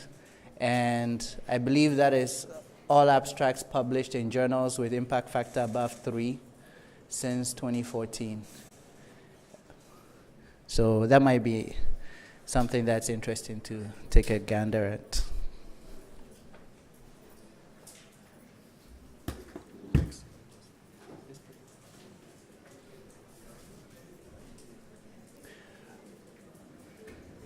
Okay, so our speakers are here, our chairs are here, and the room is roughly a third full, so I think we can start. So I welcome everybody back from the fruit break. We're going to go to our second session of the day, and the session just before lunch, more importantly. And we'll be taken through this second session by our able chairs, Reverend Prof. Winfred Seth Bewanyo and Dr. Lucas Amenge Tigo. So will the chairs please come up on the podium and start the session.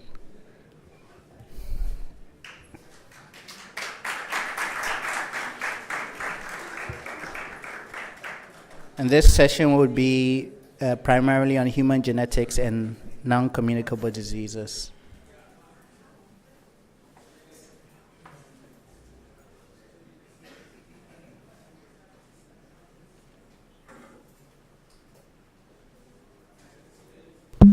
All right, so welcome back from the break. I think this is going to be the most interesting session, human genetics. And our first talk is going to be given by Elvis Chumesi Abuaje, and he's going to talk to us about novel Marvel 2 variant association with autosomal recessive non-syndromic hearing impairment in a Ghanaian family. Welcome, Elvis. Thank you.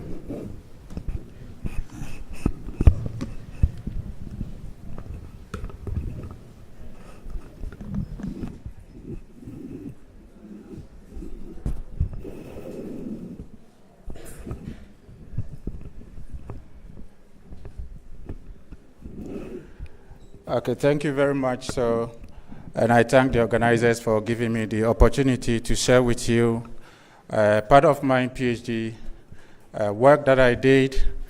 And within this short period, I will discuss with you our genetic investigations that we performed in a consanguineous Ghanaian family with post-lingual non-syndromic hearing impairment.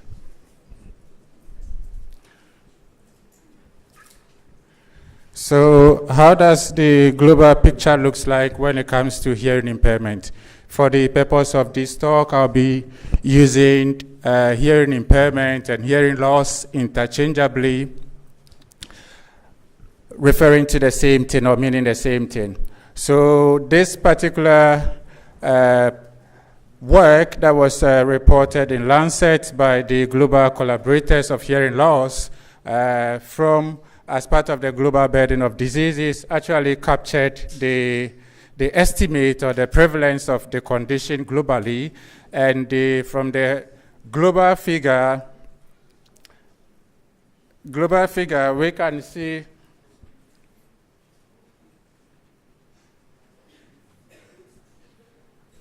sorry for that. So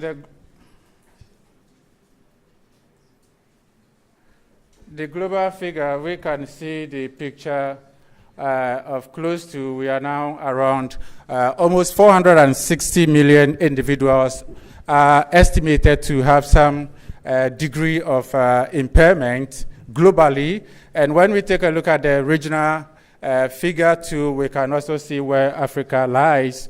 And this is a worrying trend.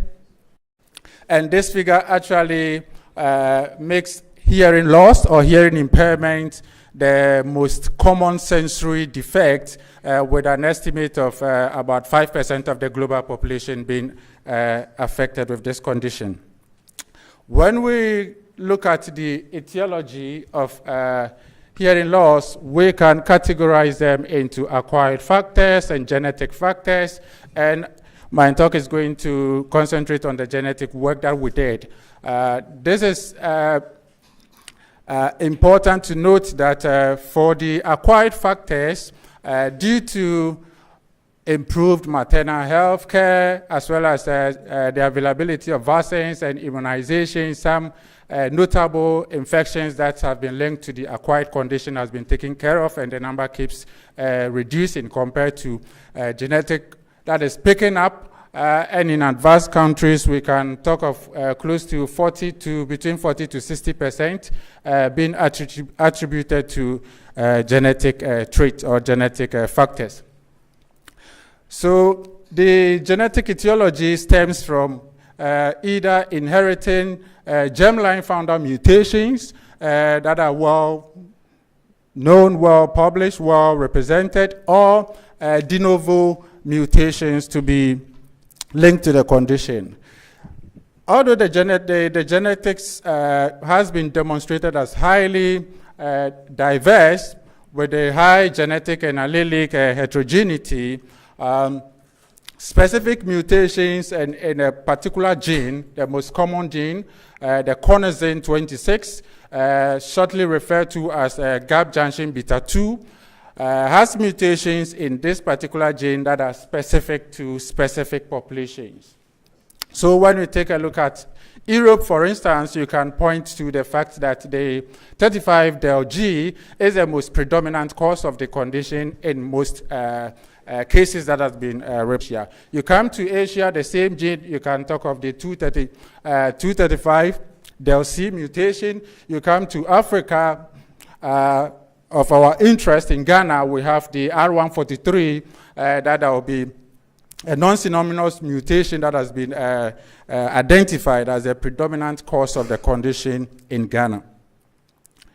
So it is interesting to note that when we take the look at this work that actually reviewed the spectrum of genes that have been implicated in Africa, we're able to point out some key facts that of the studies that have been reported in Africa so far, there are limited use of NGS to actually investigate the genetic etiology of this condition compared to other parts.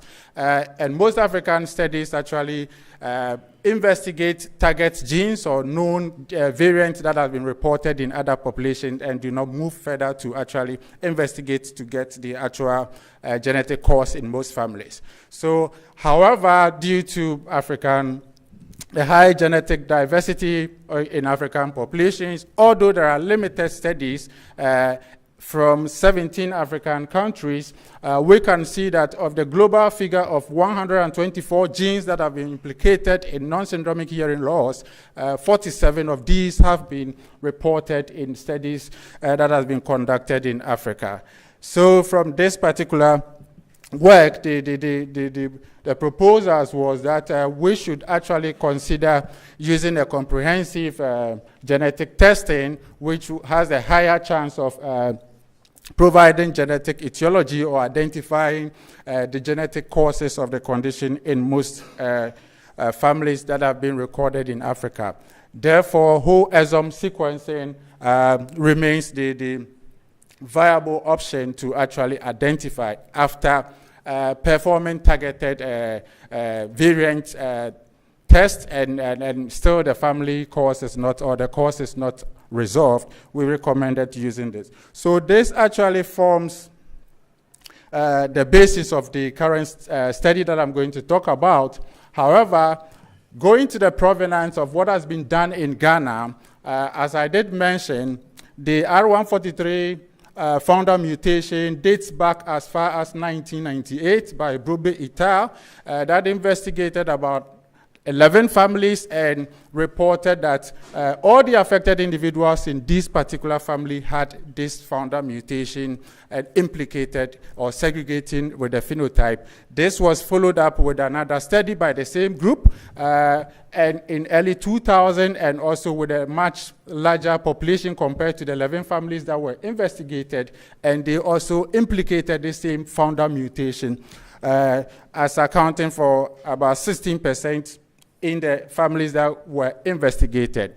Then the high genes team, if I say high genes as hearing impairment genetic studies in Africa, the site in Ghana also followed up with another larger study investigating much more higher number of individuals, almost 1,104 individuals that are affected, and reported as high as 38% prevalence of this same founder mutation, making the variant the most predominant cause of the condition in our population, with as high as 0.7 to 1.4 carrier frequency. The problem is that though the condition is inherited genetically, most of them that has been investigated shows highly monogenic cause. Targeting some of these mutations that have been reported in population actually fails to identify the cause in almost 30% of the cases. So this leaves a gap on the de novo variants that are contributing to the condition in most populations. So it is against this background that we investigated a consanguineous Ghanaian family that was negative for the most common or the most predominant founder mutation. And the objective was to identify the genetic cause of this particular condition in this consanguineous family. And the hypothesis was the fact that sequencing or targeting the coding region, we had a higher chance of at least solving 50% in most genetic cases that has been reported so far. And this has the higher chance of actually expanding the already known genes that have been associated with the condition in our sub-region. And the findings will actually complement clinical diagnosis and also help in interventions, as well as the chances of reoccurrence in these families. So this particular family, or this is the overall workflow, the in-house workflow. So upon identification of the family, an extensive clinical history is performed using a structured questionnaire to actually rule out any acquired environmental causes. We followed up with the audiological assessment to actually determine the threshold of hearing. And after that, we have designed and developed an in-house RFLP restriction fragment length polymorphism assay that is highly sensitive to genotype, the founder mutation that is predominant in the population. So when the family or when the probants or affected individuals test negative for this particular assay, then we move on to sequence the whole GJB2 coding region. If we still don't identify any pathogenic variant, then we move on to whole exome sequences. So this is what was done for this particular family, for which I'm sharing the results with you. So in this index case, or in this index family, we have 3 affected siblings. And what is interesting here, from what has been reported in this particular gene, is the fact that these individuals, although we can see have the same homozygous for the mutation that was identified from the whole exome sequence variant, they showed varied age of onset for the condition, as well as the variability in the severity of the phenotype itself. So we can see the phenotype segregating with this particular condition. This was validated with the, so as we can see from the audiogram, all the carriers have normal hearing, whilst when we take a look at those that are homozygote for our mutant or the variant that was identified, this had almost severe to profound hearing loss. And interestingly, this one was, as at the time of recruitment, was diagnosed as, or we categorize him as hard of hearing.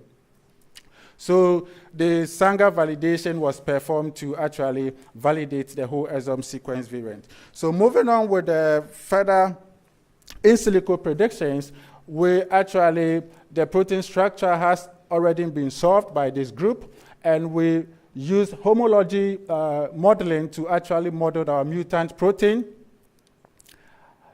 Then when you perform the superimposition, we can clearly see that the mutant, the truncation, this duplication causes a frame shift that truncates the protein synthesis compared to the wild type. And further analysis or further in silico analysis to actually see the domain that is affected it's showed in the colored region.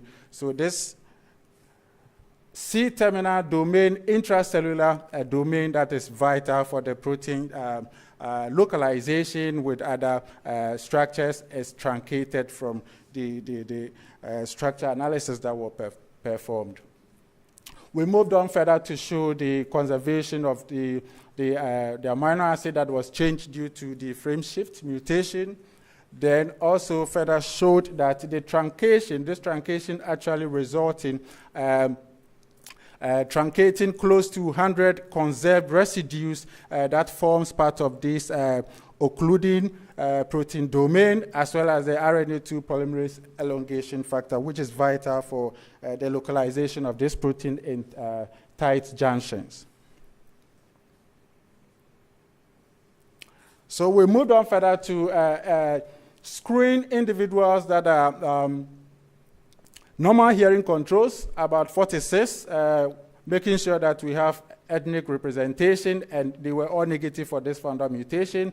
Also, 151 isolated cases who are hearing impaired were also screened just to further validate that this particular mutation is the one that is associated with the phenotype that has been investigated. So when we take a look at the inner ear, this particular protein, the MAVELT2 gene, this particular gene is expressed in specifically stria vascularis and the inner hair cells as well as the outer hair cells. And their function is actually to provide a microenvironment that creates and prevents the loss of the loss of fluid between compartments. So they are localized in tight junctions, which prevents the flow of ionic substances between cells. So if the barrier is broken, then obviously there is going to be an influx or the flow of these ions, and this compartmentalization is very limited. It's supposed to have a high potassium concentration compared to the perilimb. And we have a strong evidence to suggest that this particular truncation is the one that may be responsible for the observed phenotype. We also performed an extensive review of this on this gene contribution to this autosomal recessive non-syndromic hearing impairment, and we have shown that this report adds up to, I think, the 13th report globally, but in Africa, this is the first time this particular gene, a mutation in this gene, has been associated to this phenotype. So there are also mice models that have actually knocked out already established models that knocked out this particular gene, and these animals showed the phenotype with the degeneration of hair cells as well. So in summary, I would say this is the first report of MAVELT2 variant association with the autosomal recessive non-syndromic hearing impairment, and it is postlingual. And these individuals, as I said, showed a different age of onset. So whilst the proband and the sister showed the condition at age 12, the younger brother showed the phenotype at age 8. So because of the postlingual, they can actually read lips perfectly when you are engaging them, and they were even in the mainstream schools before they developed the condition and had to be moved to these specialized schools. So we have actually expanded the MAVELT phenotype that is already reported, because in most of these it is interfamilies. So like in the studies in Pakistan and other things, it's between families that you see that different mutations have been linked to different phenotype. But in our case, it's the same mutation, but different phenotype as well as a different age of onset.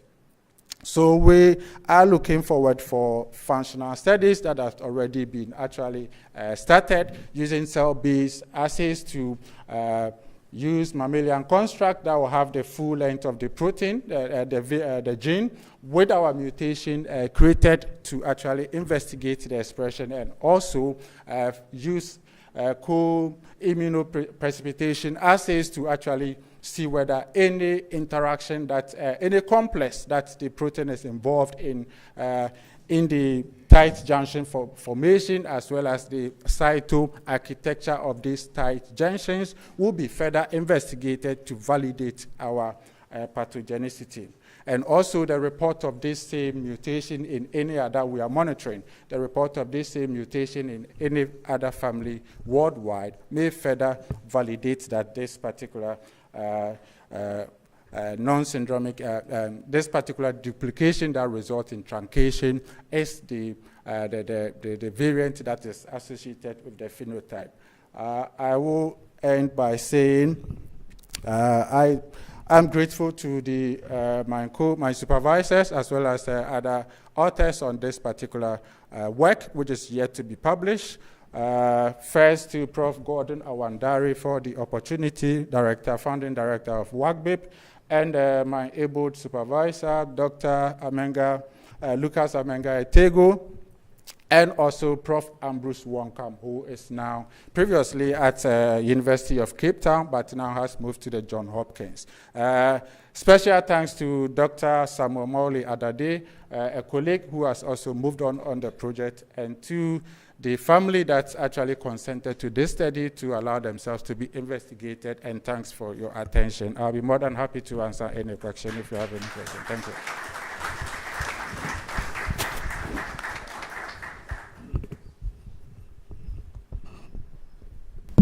Thank you, Elvis. 2 questions. Thank you. Awesome talk. From what you've done so far, would the cell impairment be repairable? Would it be suggested? Would these hair cells need to be regenerated or somehow? Thinking about the next step of therapy for the condition. So I say in terms of therapy, something to actually intervene or to engineer so that the degeneration that it's been reported in the mice can be reversed. So for now, what we are doing is to get a construct, create our mutation, look at the expression levels, the levels of this protein in both the wild type, the mutant, and the empty construct using flag tags. Then after that, we will move on to the co-localization. But as to the point of using mouse models to do the regeneration, it has been well established that knocking down the gene actually shows the phenotype. But as to why, because this particular gene is expressed in many other tissues. So it was the anticipation is even aside the hearing loss that has been observed, other syndromic cases should have been picked up, but not much has been picked up from all the reports that we've reviewed so far. There's a few, 1 or 2 cases that has syndromic cases, but the clear link between the degeneration of the hair cells and the mutation has not been well clarified. Follow-up question, would you need to start early? Elvis, you have to be brief. Oh. Go ahead. At what stage would you need to start therapy if the damage would be reversible or curable? At what age? At what age, pretty much. So this is post-lingua for this particular case. So it's I think once it's screened at birth and one is identified to be having the mutation, then it can be actually start as early as possible, just because once it's a pathogenic mutation, it has been reported previously, advanced preparations can be made as to whatever mitigations. Normally, if there is a need for hearing aid or something to support the individual to be able to communicate effectively, then that can be done, and further counseling can also be performed to prevent reoccurrence. Thank you. Thank you, Elvis. That was great. This is more of a cheeky question because, comment. Mm-hmm. You said that hearing impairment is the most common sensory human defect. But I look around and most people are wearing glasses. Wouldn't you say visual impairment more common? So this is based on statistics and based on what has been peer-reviewed and reported. So I'm not saying it because I'm working on hearing impairment. It is a fact. It's a silent epidemic. Yeah. Nobody talks for them. But Even if I use Ghana as an example, visiting all the schools, the heads attest to the fact that every year the numbers keep increasing. And it's worrying, disturbing. 5% of the world population, I don't think the glasses is, some is for maybe to just make you see, so not completely deaf.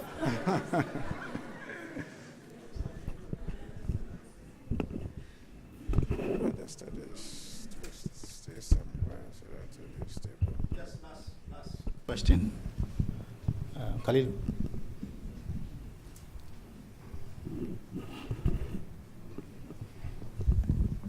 Thank you very much. Excellent presentation. So my question is, I'm wondering, I mean, you said this was seen postlingual. Yes. So I'm wondering, are you also thinking of whether it is dominant, recessive, sex-linked, and also maybe the developmental expression?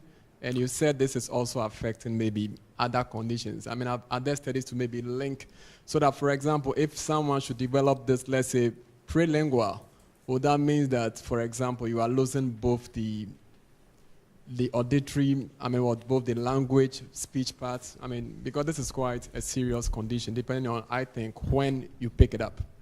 Yes, so thanks for the question. So the first one is, I did indicated that this is a autosomal recessive condition. So you need both copies for this particular variant that we are reporting. But for the marveled one that I've reviewed, majority of them are all recessive condition.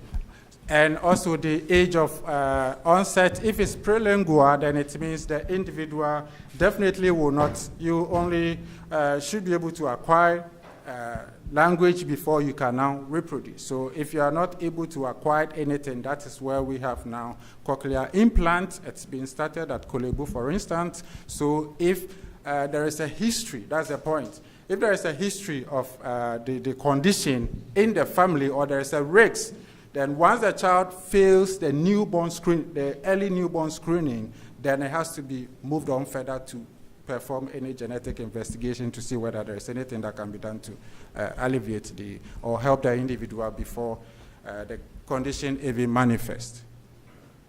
Thank you. Thank you very much, Elvis. Oh, I think we're done with that. And we want to move on. An intervention? I think. Thank you. Mine is not a question, it's just a short contribution to the question Dr. Kwashi asked. So I think with the sight, even if you remove the glasses, you can still see something. And even more interesting, if you can't see anything at all, if you put the glasses on, you can see something. But with the hearing, you can't hear anything at all. And probably that is why it is the most sensitive. Thank you. Well, thank you. So we move on to the fellow session, and the first speaker will be Andy Pauly. Yes, thank you very She's much. Online. Okay, so she'll online. be speaking on fundamental principles during the egg to embryo transition. Yes, so thank you very much for giving me the opportunity to present today with you. I think it is a really amazing opportunity. I'm not directly in this field of disease, but I spent some time this spring in Ghana at the WACCBIP, and I had an amazing time. I show here just some pictures how I got involved in this project that was spearheaded by Felix and also supported by Gordon there. And this was an international collaboration, but today I'm not going to talk about our endeavors there because I think Felix can tell you much more about this. But I would like to share with you something about our own research that we do normally in Vienna at the IMP. And we are really fascinated in my lab about fundamental principles, how life starts. So how does an egg transition into an embryo? And we are studying this at two different levels. And today I will only have time to tell you about one of them. So one of them is dormancy. How does the egg remain dormant for a prolonged period of time? And the other one is this absolutely fascinating question, in my opinion, is how fertilization works. And I decided today to focus on fertilization because I think it also has some reminiscence of how a pathogen, for example, enters the cell. So how does Plasmodium enter a normal blood cell? And this is, I think we discovered some really, really interesting fundamental mechanisms that applies not only in fish, so we are studying this in fish, but also very likely in mammals. And that's why I think this fits also into this session. So fertilization in fish looks like this. So we study this in the zebrafish, and what you see here is an egg. And this here has a single site where the sperm needs to enter, which is called the micropyle. And now when we add sperm in vitro to these eggs, you see it in yellow is the sperm. You see calcium waves. This is labeled here in turquoise. We can image this at high resolution. And this is happening in real time pretty much, like within 30 seconds roughly. The egg, basically, sperm gets in and the egg gets fertilized. And this is the process that we are absolutely fascinated by, and we are studying at the molecular level. And so we discovered initially how we got into this, which was around now 6 years ago, I think. We discovered a gene that was not annotated in the genome in the zebrafish, which we called later on bouncer, because it really acts as the gatekeeper of the egg. But at that point, we didn't know. We discovered a mutation in this gene, and this is a 3-finger type protein, so it shares similarity to snake toxins, has a very reminiscent fold of this, very short, only 80 amino acids long. We didn't know what its function would be, so we generated mutants in zebrafish and analyzed its phenotype. And we were really excited when we found out that when we mutated this particular gene, females were completely infertile. So males are totally fine that lack this particular protein, but females that lack it in fish, the eggs cannot be fertilized, which is shown here on the right side.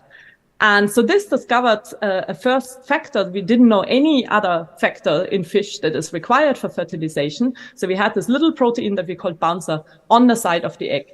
Of course, many questions arose from this initial finding.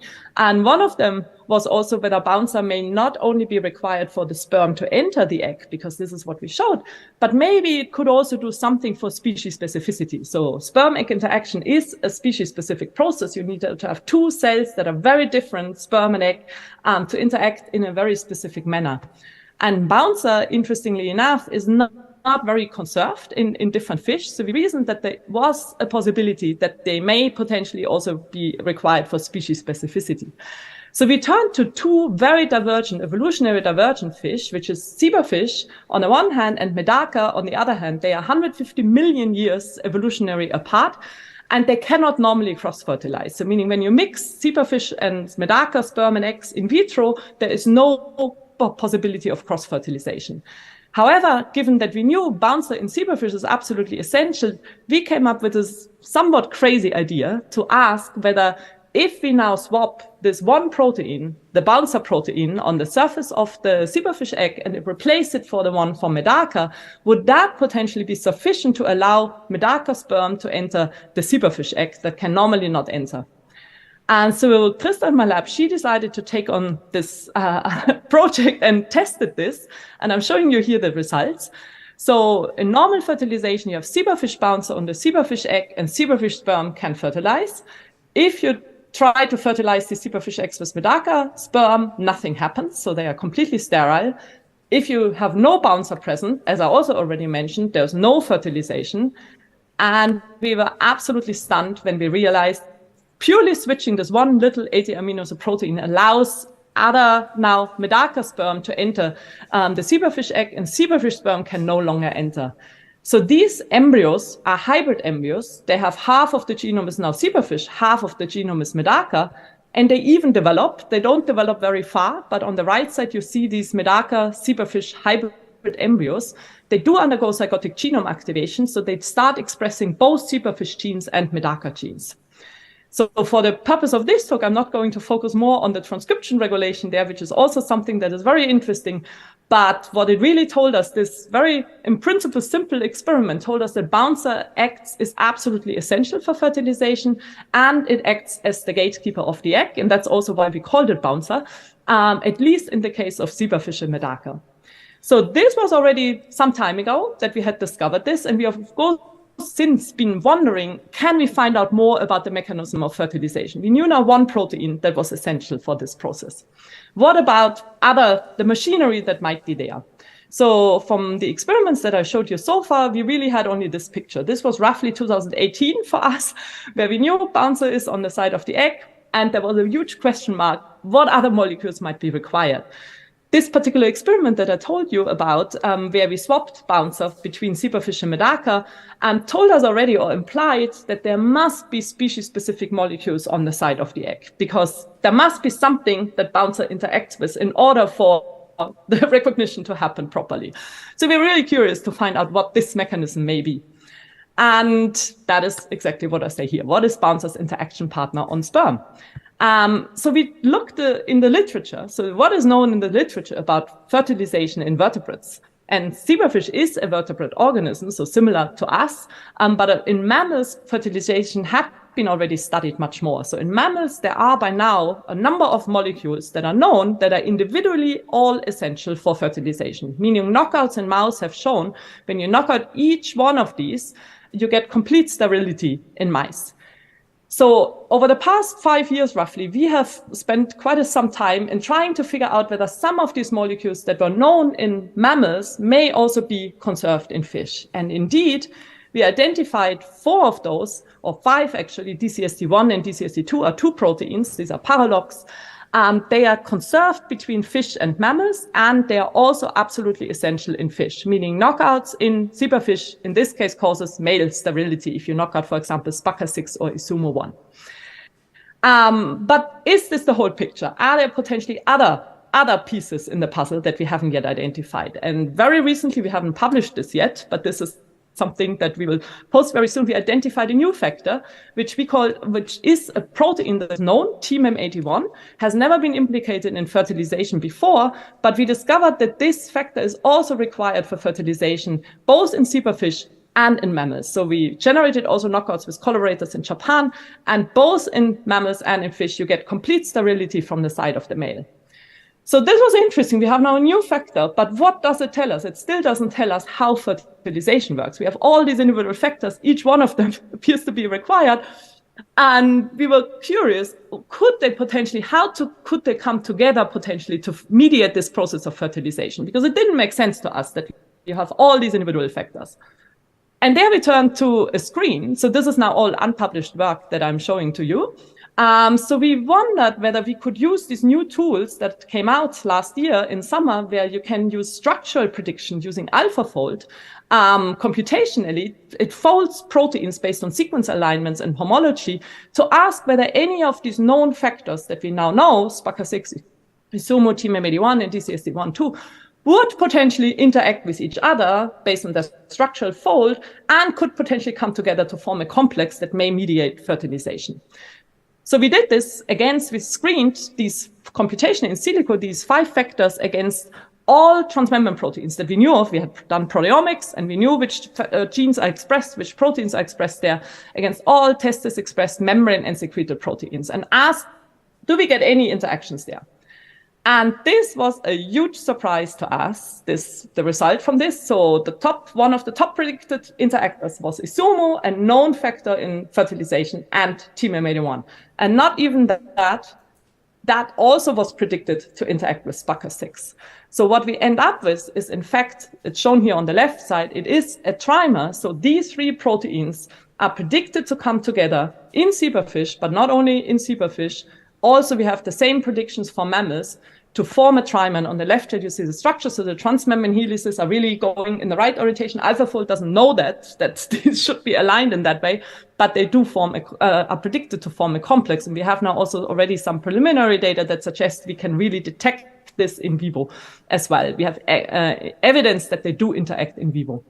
So this is super exciting. We now think that these 3 proteins that in mammals and in fish exist on the sperm come together to form a complex. What I did not yet mention, in mammals, there is a known interactor, the only known interactor that was known before, which was Juno.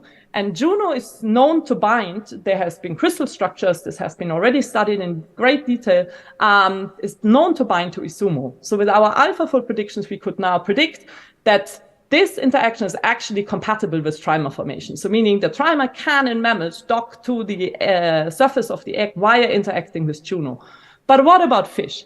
So in fish, there is no Juno. Juno is mammalian specific. So can we make now some predictions also again using AlphaFold what the trimer may potentially be interacting in fish? And here, this is I think my last slide pretty much, what about fish? In fish, it is in fact bouncer. So all these puzzle pieces at the moment seem to come together. So I'm showing you here this complex. Again, it's in the right orientation. So the transmembrane domains for the sperm factors go to the up, and bouncer is a GPI anchor protein that is predicted to the bottom here. So meaning bouncer is binding to this cleft between Isumo and SPACA6, and thereby we predict at the moment would mediate this interaction and the binding between sperm and egg. So we are really excited about this idea. We are now testing this idea. So this at the moment we haven't yet done any crystallization of this complex. This is the next steps that we need to do. But the clear questions are these complexes really existing in vivo? What is their function? So do they mediate binding or adhesion only, or do they maybe even potentially trigger fusion? We don't know that yet. This is the big question in the field. And also what the evolutionary implications are. I think everyone thinks usually about sperm as the rapidly evolving testis express genes and everything rapidly evolving. However, in fertilization, what is very surprising, it appears that the sperm, the core machinery, is highly conserved between vertebrates, like in fish and in mammals, while the egg interactors have actually diverged and are very different between different species. So with that, I think I'm at my end. I would like to thank particularly my lab. I think it's a really, really cool lab environment, I think, and particularly Andreas, Victoria, and Krista, who drove most of the work that I showed you today about the fertilization, but also everyone else in the lab and all our collaborators. And I thank you for your attention, and I'm happy to take any questions.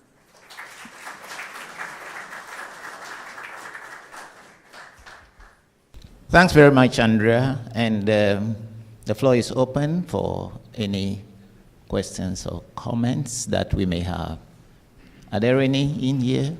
Yes, first.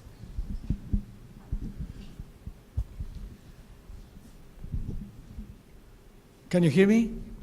Yes. Okay. First of all, excellent talk. I really enjoyed the presentation.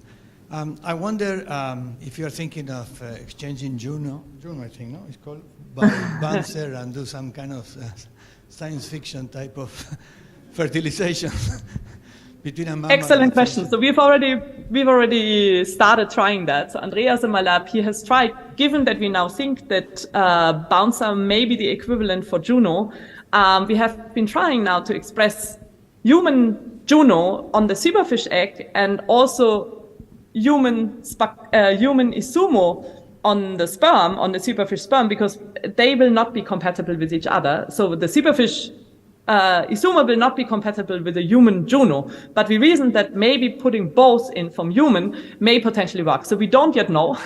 We don't yet have the results for this experiment, but this is exactly along the lines that we are thinking at the moment. Thanks. Yes, the second. Peter. Hi, Andy. Once again, great talk. So somehow along those lines, what do you think, what kind of structural conservation is there between Bouncer and Juno? And I remember that Izumo Juno is supposed to be almost like a sort of viral host fusion, similar sort of mechanism. Is that something similar that you see with the Bouncer in the zebrafish? Yeah, thank you very much for this question. So Juno and Bouncer appear to have no homology. So they are really completely different genes. So Juno is a folate receptor 4-like protein, and while Bouncer is a 3-finger type protein. So there is no, except that they are GPI anchored. So they're both GPI anchored, but in terms of their fold, there's no similarity. Regarding the interaction with Isumo, so Juno and Isumo, they do interact in a region which is called the hinge region. And that, while many genes in fertilization from Plasmodium and Tetrahymena, there has been a fusogen characterized, which is called HAP2, and that has viral origin. So there is evidence from gamete fusion that there is a viral origin of this HAP2 protein. However, HAP2 is not present in vertebrates. So this has been lost seemingly. So people have looked very hard to try to identify a HAP2 homolog. But there doesn't seem to be this HAP2 gene, which clearly it's a viral type 2, I think, like protein. And in vertebrates, so far, none of these genes, that neither Isumo nor SPACA6 nor TMEMED1 resemble really these viral-like fusogens. We would love to have such a viral-like fusogen in vertebrates, but so far we have completely failed, and everyone has failed to find a protein that resembles like these viral type fusogens in vertebrates. So we think, therefore, maybe this machinery that we identified, plus maybe the other proteins that are still also there, so clearly it's not only this trimer will do the job, may potentially replace HAP2 or these viral-like proteins in vertebrates. But this is at the moment a huge speculation. We don't know. Thanks.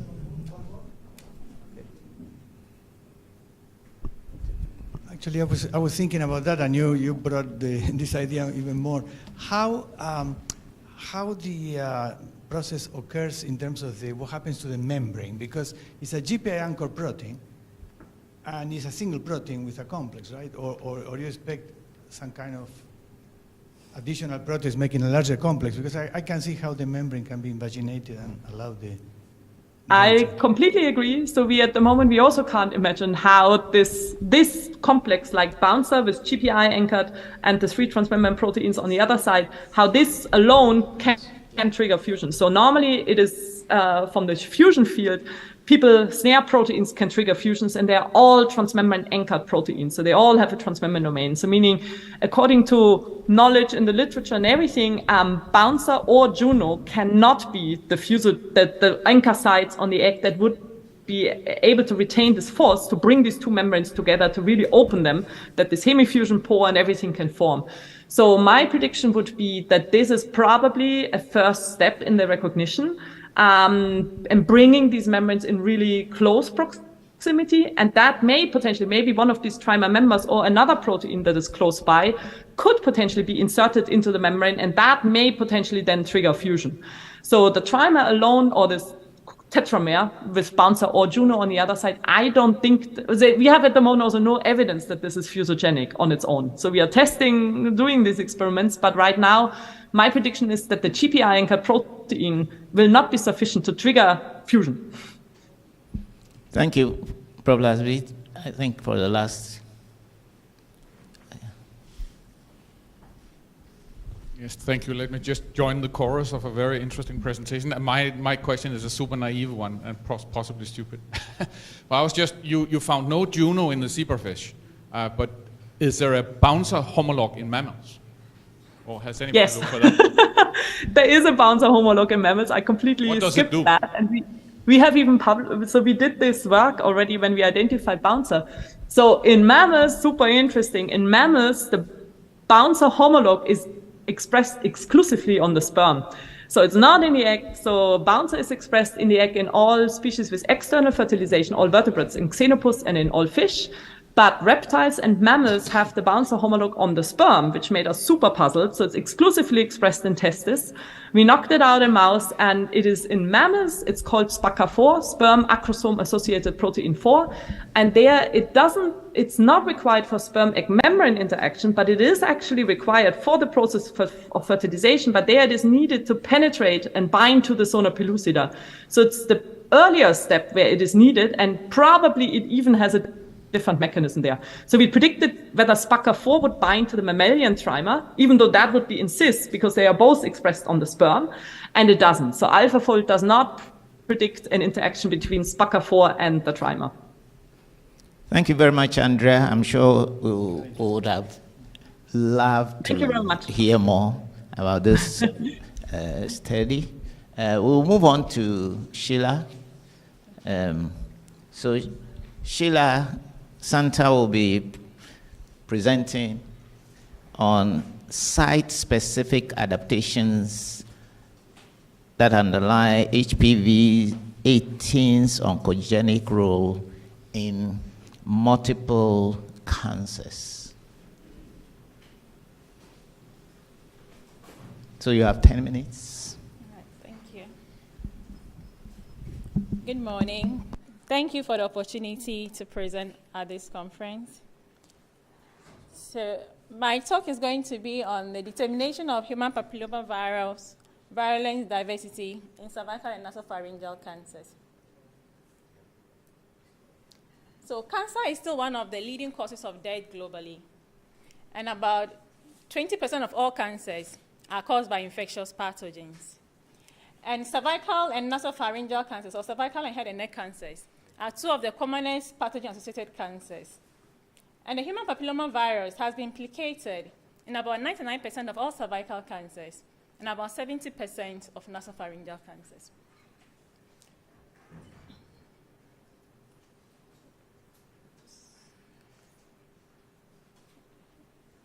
Okay, so the virus is transmitted to the head and neck region, which includes the soft palate, the hard palate, the nasopharynx, the larynx, the oropharynx, right? When the mouth come into contact with the anogenital regions, and these include the pineal region, the anal region, the vaginal regions. Also, for the cervical cancers, the virus is transmitted sexually. So this is how the virus gets into these sites. So the human papillomaviral genome has a lung control region, which regulates the expression of the viral oncogenes. And the two commonest oncogenes that drive carcinogenesis are the E6 and E7 oncogenes. The virus also has the L1 and L2 genes, which code for the capsid protein, which is the immunogenic part of the virus. So for this study, we're interested in looking at the variation of the lung control region, the oncogenes E6, E7, and the capsid, the L1 gene, to see whether there will be variation in these virulent genes in the two cancers. So our rationale was this. We already know that HPVs are able to adapt to different epithelial size to cause disease. But what we are not sure of is whether there will be variation in the virulent factors in the two sites. So we sought out to determine how the HPV adapt to two different sites. And we used the cervical and nasopharyngeal tissues as models to understand how this happens. So we hypothesized that HPV implicated in cancers in different epithelial tissues will exhibit variable virulence sequences in the different tissues. And our aim was to establish, like I said already, the virulence factor variation of HPV in the cervical and nasopharyngeal tissues.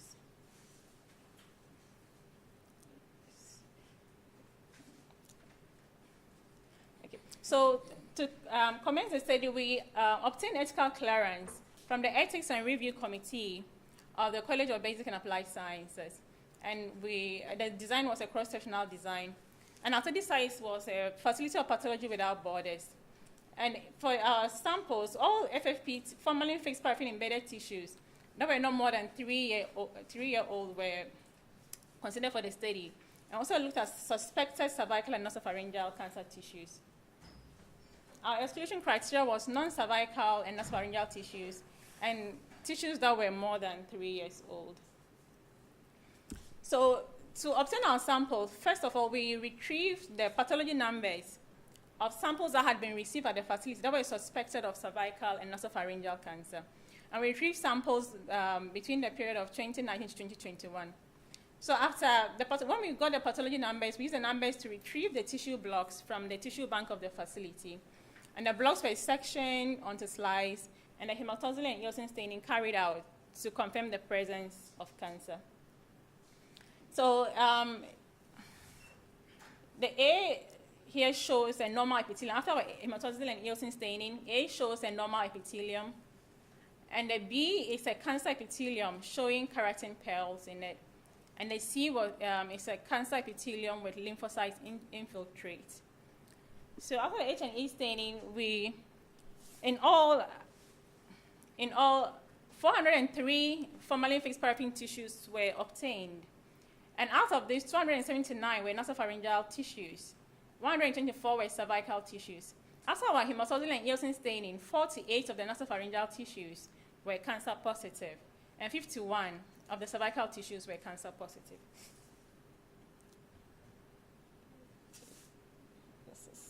Okay. Okay, so we proceeded to extract DNA from our cervical and nasopharyngeal cancer tissues.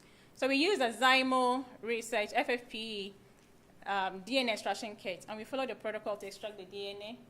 And then we wanted to, first of all, detect the presence of HPV in the tissues. So we carried a nested PCR targeting the L1 gene, and our primaries were obtained from the protocol of Saini et al. So after our PCR, we outsourced our samples in Kappa Biotech for sequencing, and we're able to determine the genotypes of the virus after the sequencing. So for the PCR, the MY primer gave us a band size of 450. The GP primer gave us a band size of 140, and the MY GP gave us a band size of 190. So it was a 140 band that we sequenced for the detection of the genotypes. So after our sequencing, out of the total of 51 cervical tissues, 47 of the tissues were HPV positive. And out of the HPV positive tissues, 45 were HPV 18 positive.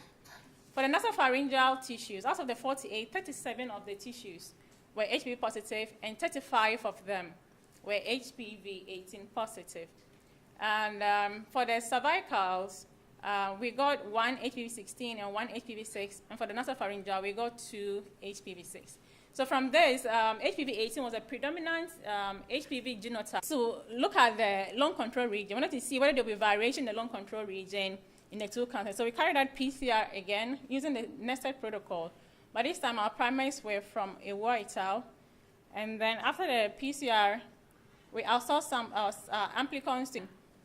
We wanted to determine the L1 gene variation in the two sites.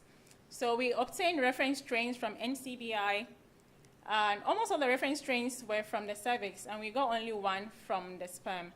And we aligned this reference strain with our L1 sequences and generated a phylogenetic tree. So after our multiple sequence alignment, we got, for the cervical cancers, we got 3 main clusters, and the sequences were looked related in the 3 main clusters. But for the nasopharyngeal HPVs, we got 2 main clusters. Cluster 1 showed some degree of relatedness. Cluster 2 had the sequences standing independently. So this gave us the impression that the sequences in the nasopharyngeal are more varied compared to the sequences in the cervix. And then we decided to now compare the sequences from the cervix to the sequences from the nasopharynx to see, will there be some degree of relatedness? Will they cluster together? So after the multiple sequence alignment, we realized that the sequences from the cervix were still separated, and they clustered with most of the reference strains, which are also from the cervix, all the way from different regions. So this gave us the impression that the cervical HPV L1 sequences are related, even irrespective of where they are coming from. And they were very different from the nasopharyngeal. You can see the nasopharyngeals are also clustering differently, even after the multiple alignments. And they happen to cluster with the sequence from the sperm. So this also gave us the impression that the nasopharyngeal HPVs are more related to the sequence from the sperm, but very different from the sequences from the cervix. So we decided to check whether the lung control region will also vary in the 2 cancers. So we carried out the same multiple sequence alignment, and then the same pattern was observed. The nasopharyngeal HPV lung control region also was still separated. We had 2 clusters, cluster 1 and cluster 2, where the nasopharyngeals could be found. The cervical lung control region also clustered independently. So this gave us the impression that indeed the virus in the cervix and the nasopharynx behave differently. The sequences are not related. So we wanted to now understand whether the variations we are seeing in the lung control region in the nasopharynx and cervix will affect the viral oncogenes E6 and E7. So we decided to carry out qPCR, RT-qPCR, to determine the expression pattern of the E6 and E7 oncogenes in the 2 sites. So we retrieved, we took the RNA that was earlier extracted from both sides and carried that out RT-qPCR.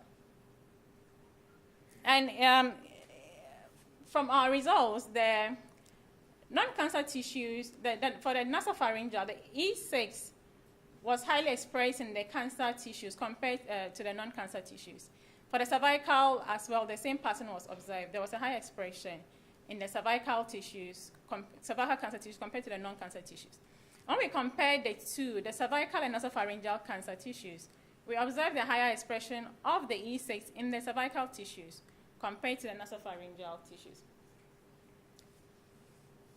For the E7, however, the same pattern was observed between the controls and the cancer tissues for both the cervical and nasopharyngeal regarding the E7. And when we compared the E7 in the cervical and nasopharyngeal, we realized that the E7 was highly expressed in the nasopharyngeal, whilst the E6 was highly expressed in the cervical.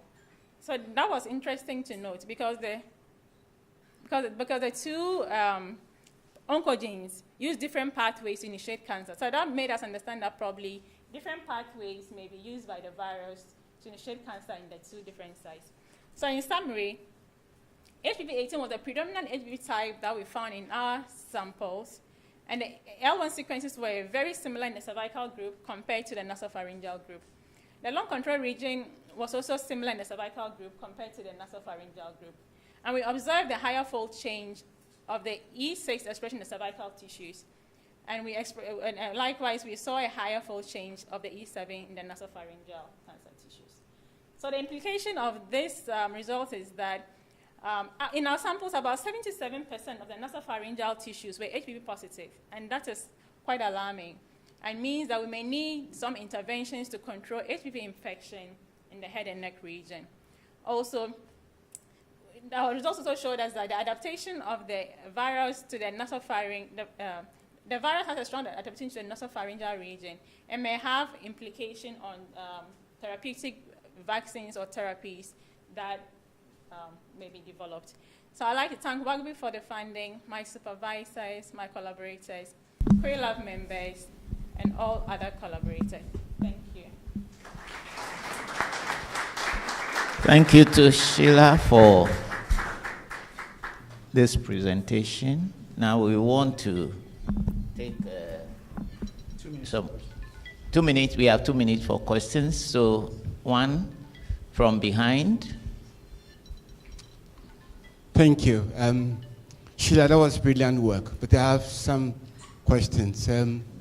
For most samples that we use paraffin-embedded samples to type for cervical cancer, you have multiple genotypes in the sample.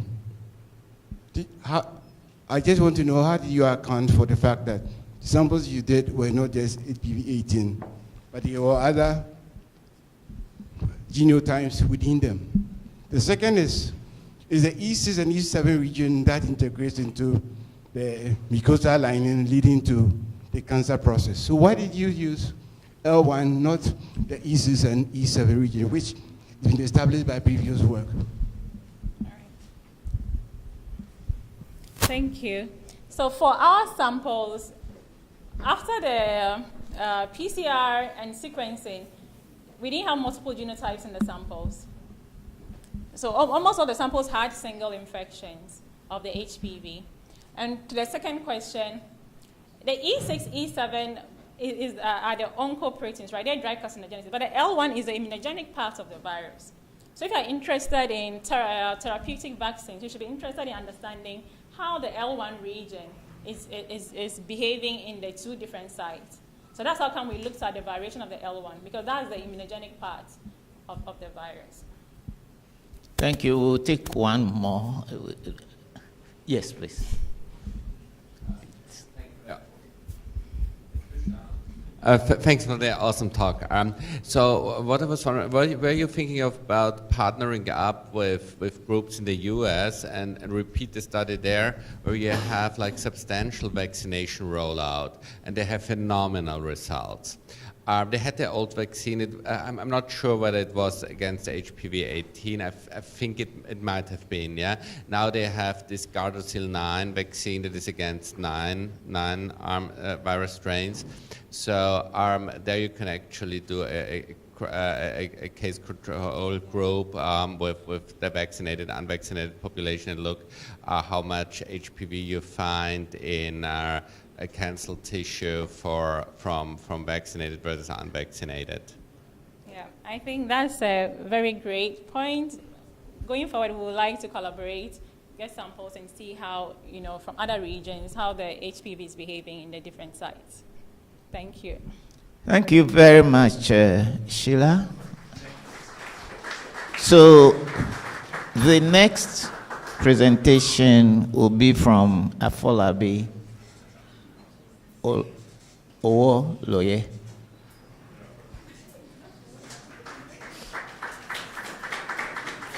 And he will be speaking on in silico identification of novel compounds for sickle cell disease management. You have 12 minutes.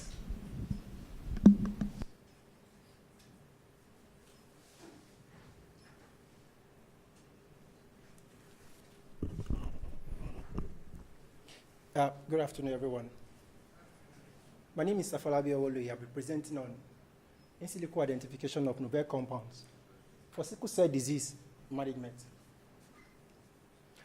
Sickle cell disease refers to a disorder where most people have a lot of hemoglobin S mutation. This is as a result of specific mutation from the beta hemoglobin, where hydrophobic valine replaces the glutamic acid in the beta chain. Meanwhile, it has been of public health importance that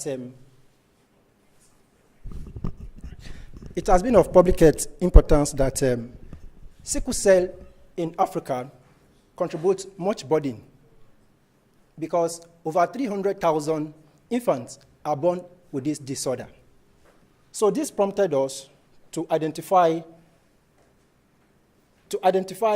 a novel target for the management of this ailment. Meanwhile, current treatment for this effort has been in place. Meanwhile, the fetal hemoglobin modulates the phenotype of sickle cell anemia by inhibiting the sickle hemoglobin polymerization, which leads to vascular occlusion and causes severe pain in sickle cell disease patients. In 1998, the FDA approved hydroxyurea to be a standard drug to manage this disorder. The problem is there are a lot of debates whether this drug causes myelosuppression and thrombocytopenia. At the same time, stem cell transplantation and gene therapy is also another escape route. But can we afford this? At the same time, host rejection is another big question, and technical expertise is also a big question mark. In lieu of this, effective management of sickle cell disease in resource-limited setting requires a novel and inexpensive anti-sickling drug. So from this, we try to identify novel targets to deal with this disorder.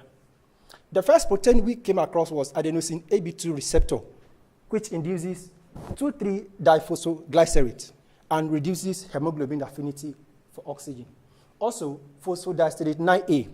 This one induces the cyclic guanosine monophosphate and causes vascular dysfunction.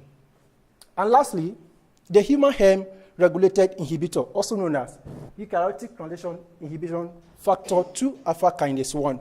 This is also HbF repressor.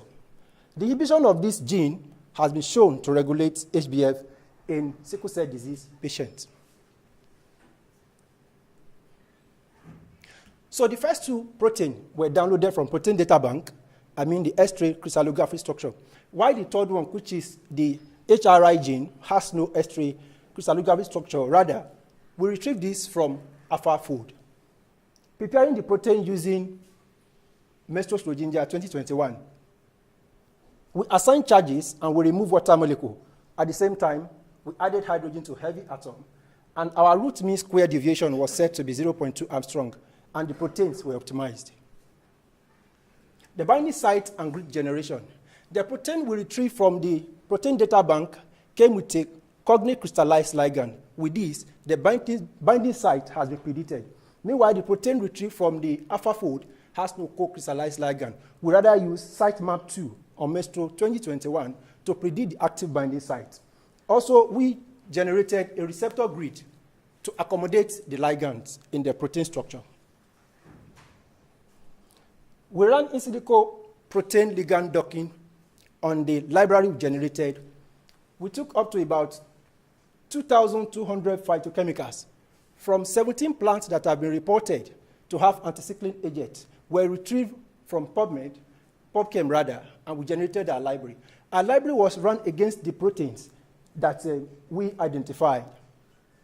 We did interaction and scoring. Meanwhile, out of the 3 proteins, only the human HRI gave us the best score, which we used for the downstream analysis. Up to about 70 compounds were used in our downstream analysis. This figure shows the interaction of the 5 most important phytoligands in the binding bucket of the human HRI. As you can see, Canferon 3 all the way to cannabistrine gave us a good binding score from about -14, and the least, which is the cannabistrine, up to about 11.5 kilocalorie per mole. Moving forward, we estimated the pharmacokinetics and pharmacodynamics property of these ligands, which is very important when it comes to drug discovery, development, and identification. Ranges from absorption, distribution, metabolism, and excretion. We ran this on Swiss admin server. We consider the hydrogen bond, physical chemical property, lipophilicity, water solubility, pharmacokinetics, and the drug likeliness. As you can see, any drug that is targeting a MET in human that is not targeting any disease that is of the central nervous system, for instance, amoeba meningoencephalitis, must not be able to cross the blood-brain barrier. Fortunately enough, our 5 selected ligands could not cross the blood-brain barrier. And at the same time, none of the ligands that we identify are substrates of P-glycoprotein, and at the same time, could not inhibit the isoenzyme of cytochrome P450. Moving forward, we also evaluated the octanol water partition coefficient, which is a very physicochemical property why we try to identify, develop, and design drug in silico. Fortunately enough, the threshold of this octanol water partition coefficient ranges from -6 to 0.4. We did not just identify or run our compound against 1 log P. Rather, we used the entire 6 log P. And fortunately enough, none of this could cross the threshold barrier. Moving forward, we look at the molecular mechanism generalized bond surface area.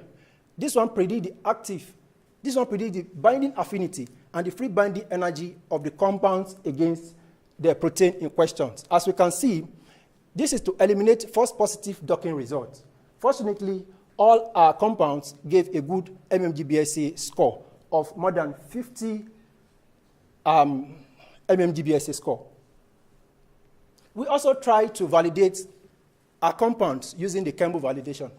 A decoy data set on the same protein was retrieved from the Kembo database, and the conical smile retrieved in CSV was converted to structured data format using Data Warrior. And this was also prepared using the leak prep on the same Mestro 2021 suit and was run against the protein that we identified using GlideDoc in Mestro 2021. Again, we ran the Kembo value against the docking score, and we discovered that we have a good regression analysis, which is up to 0.98 correlation coefficient with p-value less than 0.02. Moving forward, we try to run molecular dynamics simulation on the complexes, which is the 5 identified ligands and the protein in question. We use optimized potential liquid simulation 4 as our first feed, And at the same time, we use orthorhombic simulation bus to generate a grid around this complex, and ions were added. We minimize our energy using Desmod. The normal volume temperature and normal pressure temperature were equilibrated, and we used Desmod on the same MESO 2021 to run our simulation as we analyze our results. As you can see, this figure shows the protein ligand root mean square deviation. The one in red, as we can see, shows the leak fit on the protein. It is relatively stable because the fluctuation ranges from about 1 to 3 Armstrong, while that of the protein ranges from about 8 to 18 Armstrong. Normally, while running simulation, the RMSD of the ligand must be very much lower than that of the protein. This makes this a stable compound inside the binding site of the protein in question.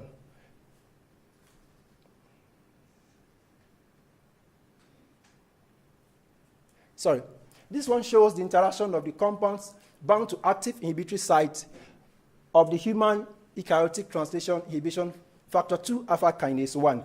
There are prominent amino acids in this binding region that show interaction with the ligands. This is protein ligand contact, where we have hydrogen bond forming a prominent contact with the ligands, and at the same time, water bridge is not left out. This is a protein ligand timeline.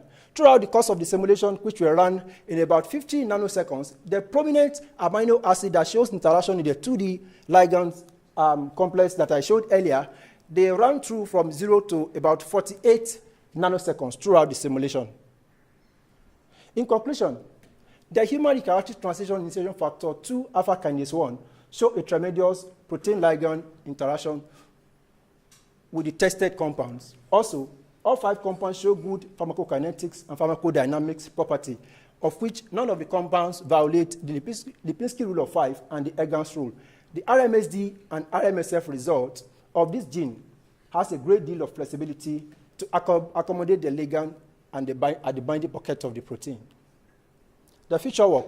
We plan to run molecular dynamics simulation up to about 1,000 nanoseconds, and at the same time to calculate the density functional theory for computational quantum mechanics modeling.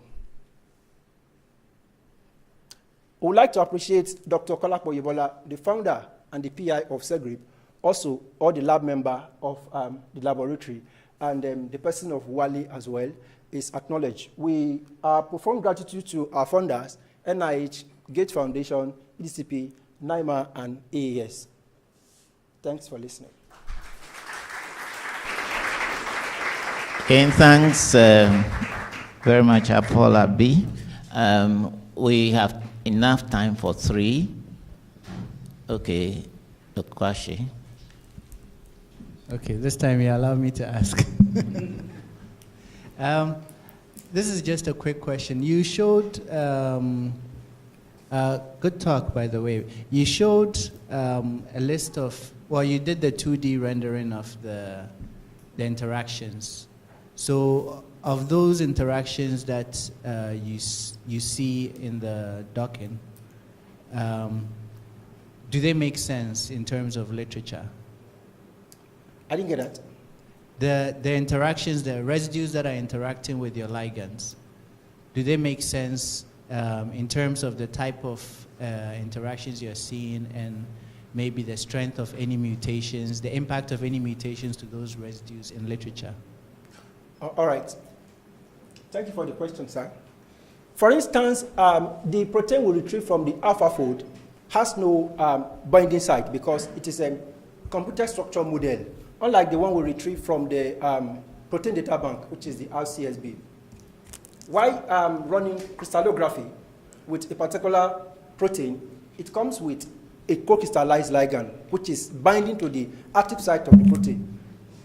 But because there is no crystallography for the human eukaryotic translation factor 2 alpha kinase 1, so we could not exactly pinpoint. The site map will predict the active binding site of the protein. I don't know if I've answered your question.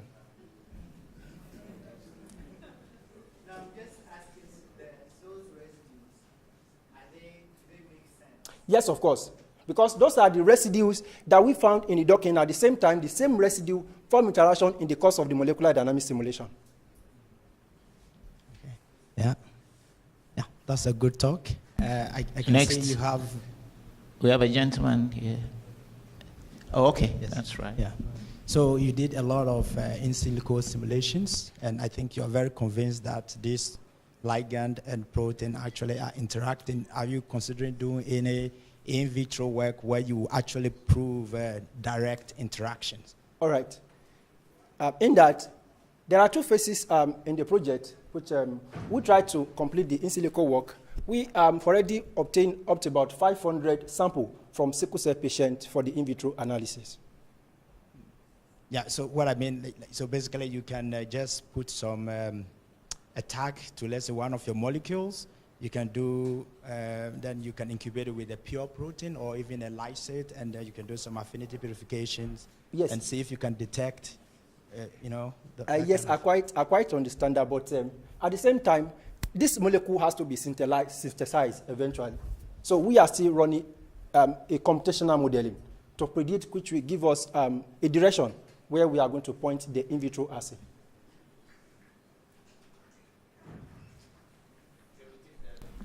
We'll take the last. Right. Hello. Yeah, nice presentation. I wanted to find out, aside the conventional hydrogen bonds, which other bonds also contributed to the protein ligand interaction? Again?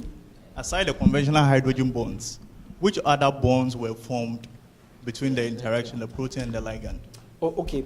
What I showed earlier is just a representative example of one of the complexes, which is the camferon and the human HRI. We still have 4 other complexes.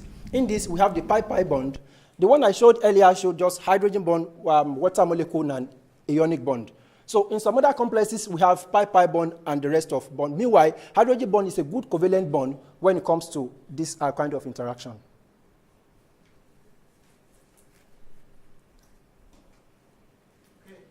Thank you so much for sticking with us.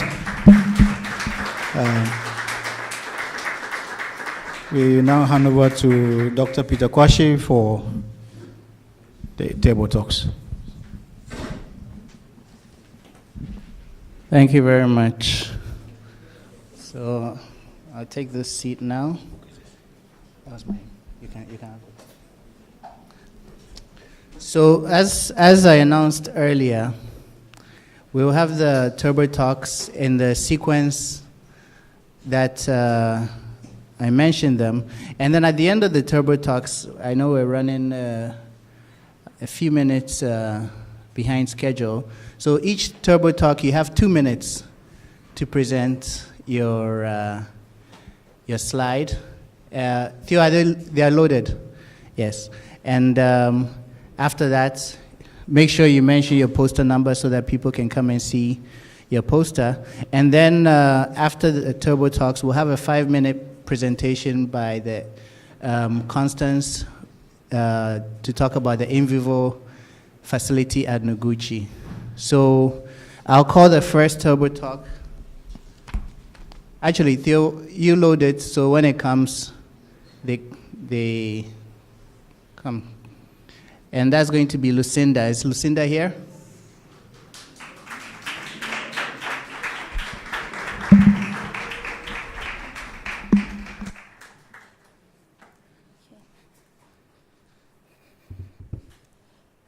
Good day, everyone. So my work is on the development of machine learning models for the prediction of inhibitors against the toll-like receptor 4 for the amelioration of the COVID-19 induced cytokine storm. So the cytokine storm, which is characterized by an exaggerated production of pro-inflammatory cytokines, has been shown to be a major cause of the poor prognosis of COVID-19. And the toll-like receptor 4 has been shown to interact with the spike protein to bring about this signaling cascade. Now, machine learning models and machine learning in general has been shown to be very instrumental in accelerating the drug discovery pipeline. Hence, this work sought to develop machine learning models for the prediction of these inhibitors for the amelioration of the cytokine storm in COVID-19. So the developed models were evaluated using statistical metrics, accuracy, precision, recall, and so on. And the best of these models were validated using experimentally determined inhibitors of the toll-like receptor 4. These models the best models were then deployed onto a web application to be freely accessible by the scientific community for inhibitor prediction of toll-like receptor 4. Now, this tool would be useful in prediction of inhibitors for the toll-like receptor 4 in COVID-19, as well as for diseases for which the toll-like receptor 4 has been shown to be a culprit. So for more information, please come over to poster 15. Thank you. Thank you very much, Lucinda. So I'll call Patrick Opari-Sechi.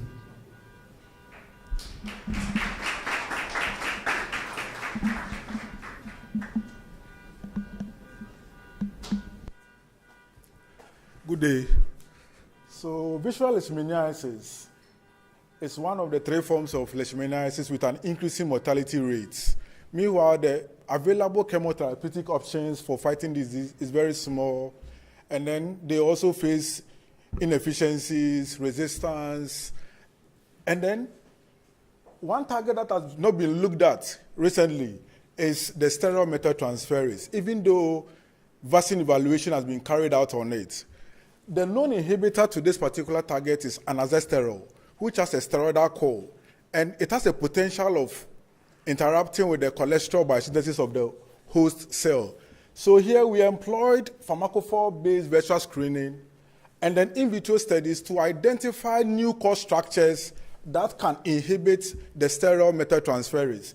And we found out 2 core structures, 2 scaffolds, that is a chrominon and then a triazole. For more information on this, meet me on the poster presentation 19 for more information. Thanks very much. Thank you. I like that, short and sweet. So next is Priscilla Aqua-Jackson.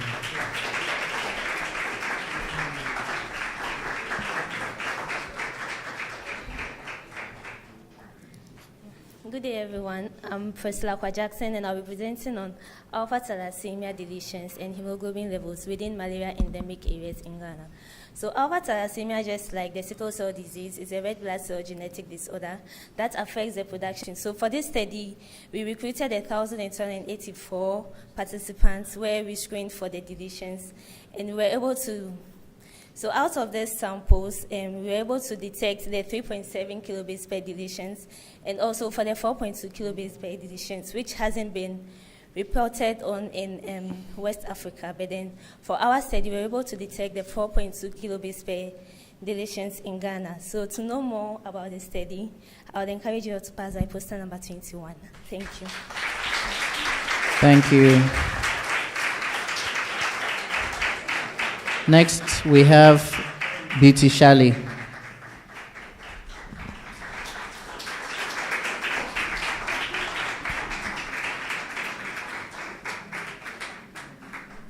Hello, everyone. My name is Beauty Shali, and I'll be presenting on expression and purification of tag-free SARS-CoV-2 nucleocapsid protein for ELISA-based seroprevalence studies. So my work is based on expression and then purification of the nucleocapsid protein, which is one of the 4 structural proteins of the SARS-CoV-2 virus. So we expressed using heterologous gene expression in E. coli, and then purified, and then remove the tag, which is the 6S tag protein from it. So for more information on my work, kindly visit poster number 27. Thank you.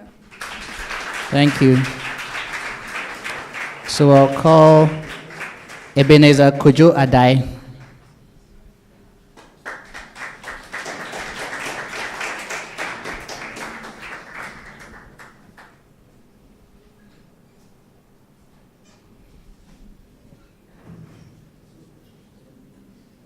That's not yours.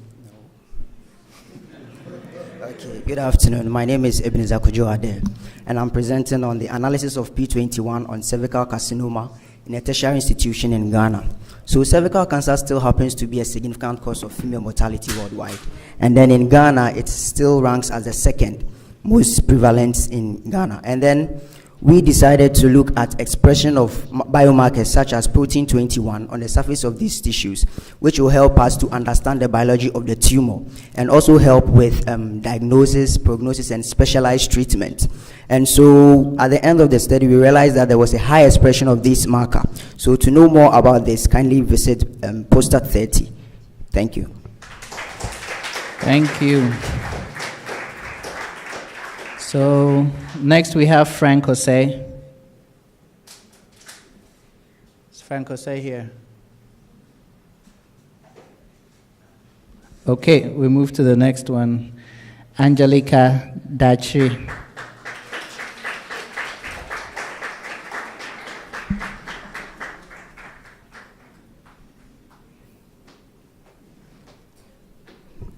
Hi, everyone.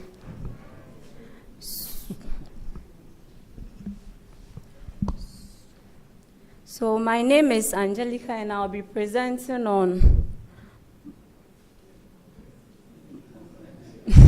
the molecular surveillance of Plasmodium malariae parasites causing malaria in the northern and savanna regions of Ghana. Please, this is not my slide. This one is. All right, thank you. So yesterday, a lot of talks was done on malaria, so I believe most of us here are abreast with the basics of malaria, so I wouldn't bore us much with that. So since Plasmodium falciparum, I'm just here to lay emphasis and remind us all that malaria is a killer and it can easily wipe us, most of us, out on the surface of the earth, irrespective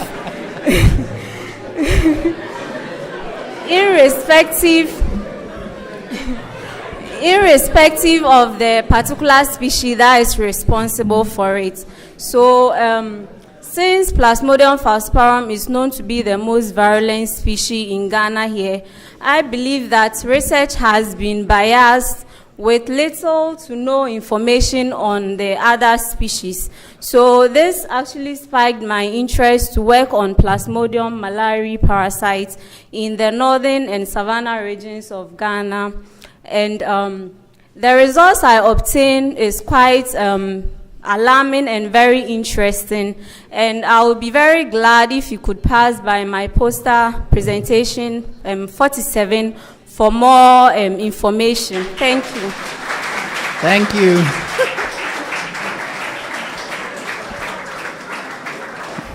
So we'll have Elvis Swate Lomote.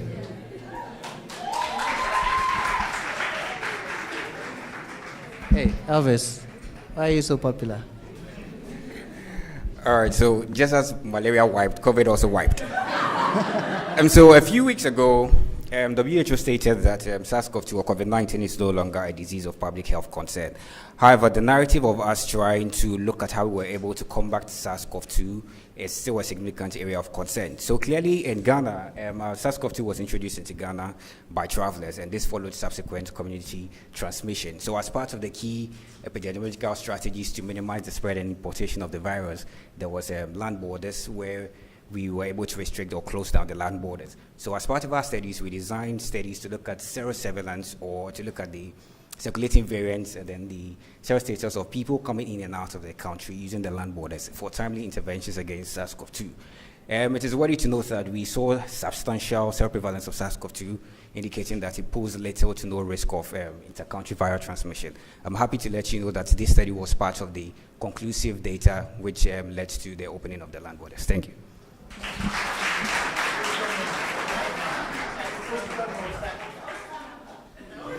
Next, Alberta Mauli Abochi. Okay, so my work is on the isolation of cross-neutralizing antibodies from chronically infected HIV patients. So broadly neutralizing antibodies are able to neutralize different HIV viral strains, and are currently in clinical trial to prevent or treat HIV.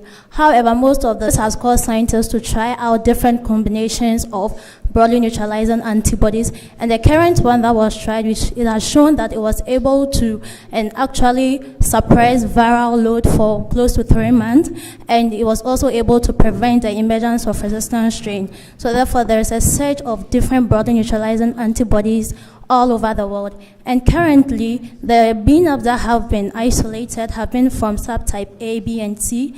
And in Ghana and West Africa, we have CRF02AG being the dominant subtype. Therefore, it's very important that as a country and as a continent, we also isolate those broadly neutralizing antibodies for it to be sent to clinical trial to prevent and treat HIV. So if you want to know more about my work, poster 55. Thank you. Thank you. So next, we have Sultan Mohammed Hassi.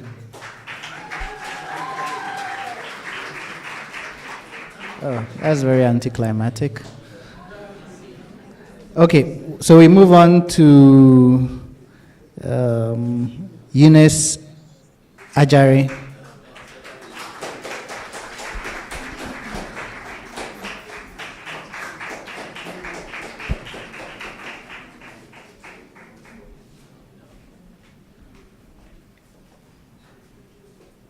Hello, good day.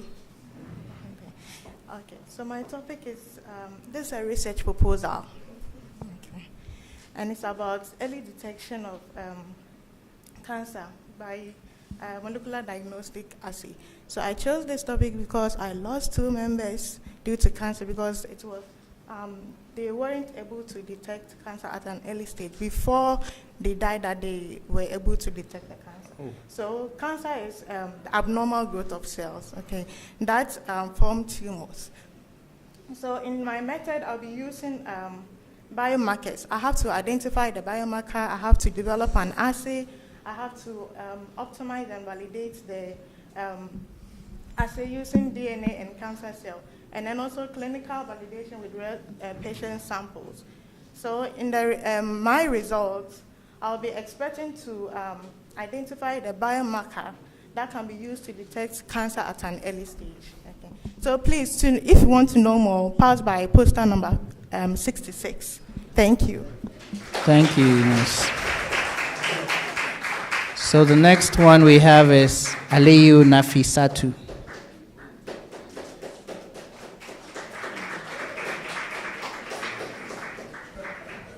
Aliyu Nafisatu is not here, so we'll move on to Arabam Abeidu Miles.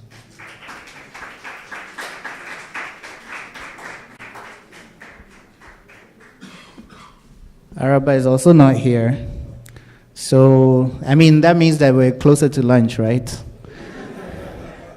So we move on to Linda Akufu.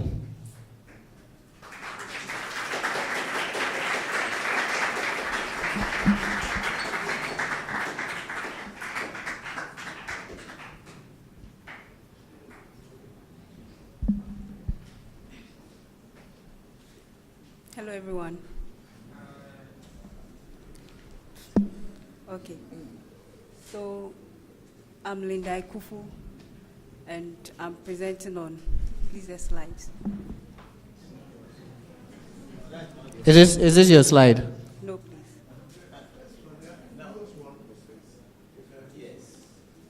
Okay, so immunomodulatory effect of moringa. Sorry, I forgot my there. glasses.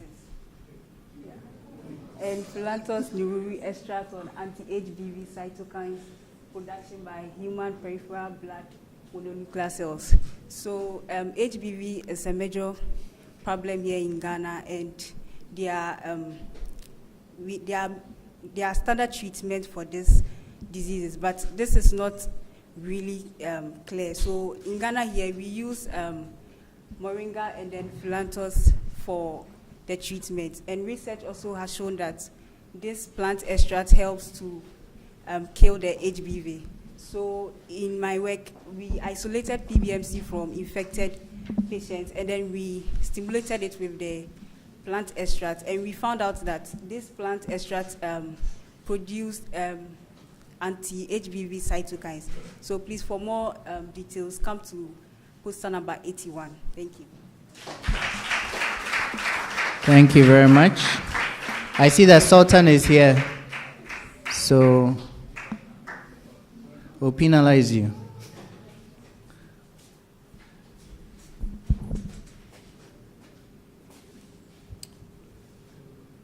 So I'll be allowed to have my special transitions that I'm allowed to. You You have one slide. Yes, based on transitions, you know. So I was hoping I'll be allowed. There's no transitions. No? There's no transitions. It's Okay. one slide. Then I would jinx it. Okay, so basically, my presentation is on stability of pencil and battery roll electrodes in detection of basically for sensing applications. So what I basically did was to use a biosensor. So biosensor basically a device that able to detect various analytes of interest. So the focus of this biosensor development is in the transducer. And transducers are one of the most important parts of the biosensor, because this way, if you want to produce more cheaper alternatives to your diagnostic tools, you can use that's where you use transducers for that development.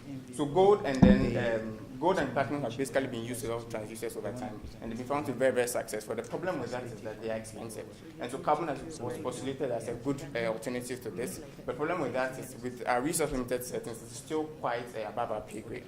And so I postulated that I could use pencil and battery, since they're also carbon-based, to develop a biosensor that would be potent enough, and apply it towards a section of dopamine and uric acid, which are also biologically relevant analytes of interest. So I employed to come to my poster, and I'll show you how I was able to use everyday materials like pencil and batteries to develop a biosensor for detection. Thank you very much. Poster number 50.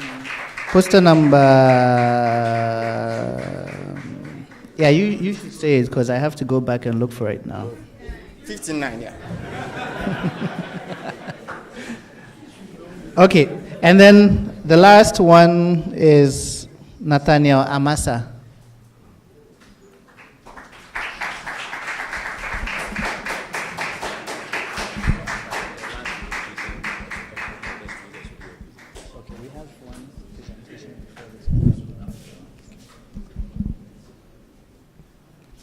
Good afternoon. My name is Nathaniel. I'll be presenting on network pharmacology of chlorogenic acid with reference to anti-cancer properties.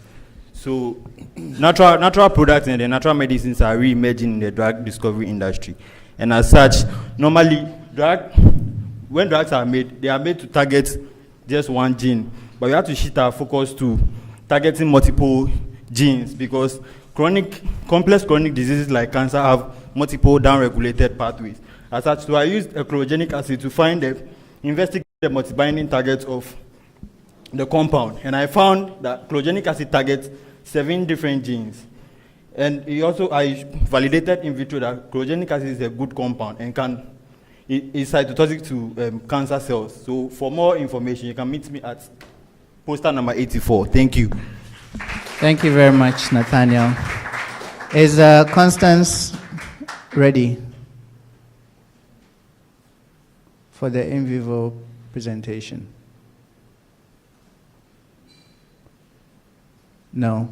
Okay, then we'll have a presentation by one of our sponsors.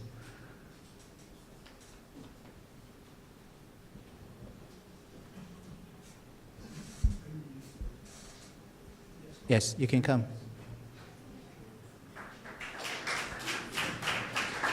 And that'll be a representative of DCL, so she'll present.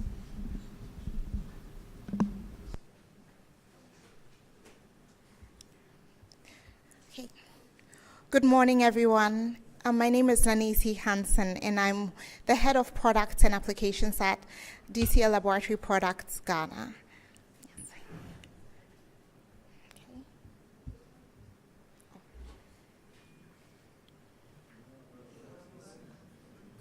Not this one.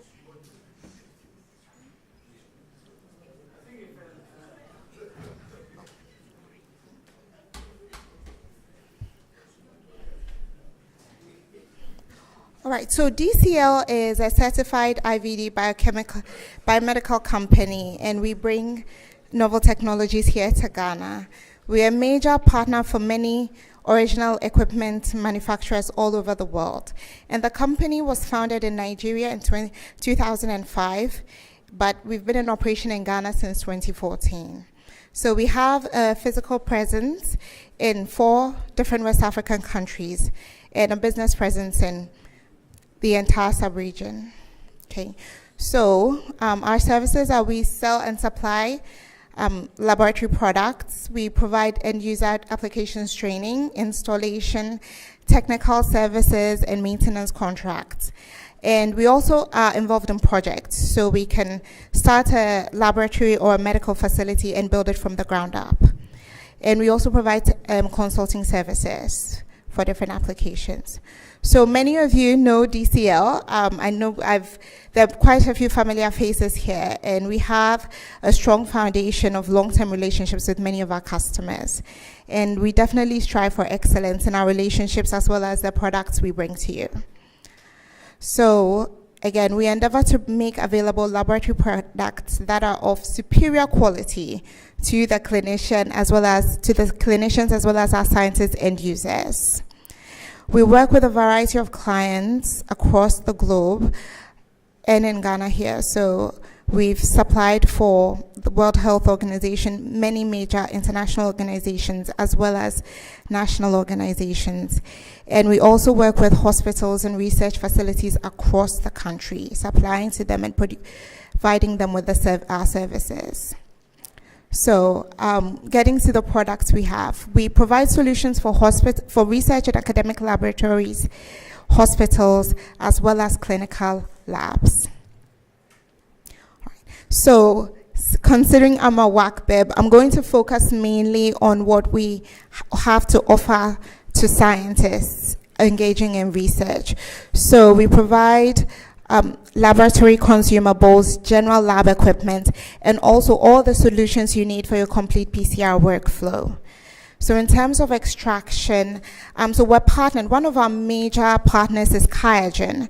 So in terms of our partnership with QIAGEN, we have the entire life science portfolio. So everything you need for a DNA extraction. So I'd like to highlight some of our instruments like our QIAcube Connect, which is a mid-throughput instrument for extracting DNA. It can do 12 samples per run, and it runs the entire suite, or at least about over 140 different protocols on QIAGEN kits, and it runs it like a manual protocol.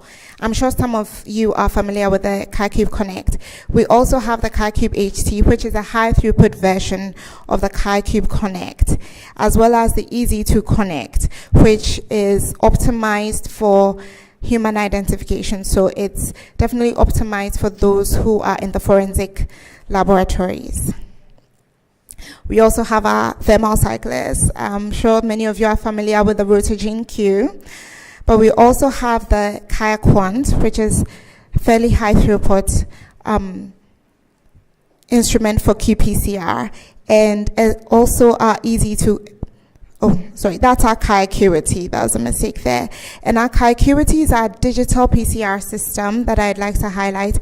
It's available in 3 different models. So there's one with 1 module, one with 4 modules, and one with 8 modules. And the thing about the QIAcuity is that it allows you to do absolute quantitation. So with moving from qPCR, which enables you to do relative quantitation, you can go to the digital PCR platform that enables you to do absolute quantitation. And another advantage of the system is that partitioning is it's fairly easy to use. Partitioning is done in the system, so you don't need to get a separate unit to do your partitioning. It fully automates the digital PCR process. It's quick, it's high throughput. I believe you can do about, with the 8 module system, you can do about 1,248 samples in a day. And it's compatible with all pre-existing QIAGEN qPCR detection chemistry. So you don't need to get a whole new set of kits. You can apply your kits to this instrument. All right. Next, for quantification, we also have the QIAxcel Connect, which allows you to do capillary electrophoresis.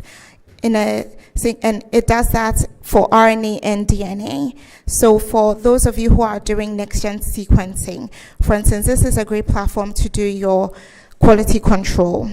We also have the Kaya Expert, which is for DNA quantitation using absorbance. All right.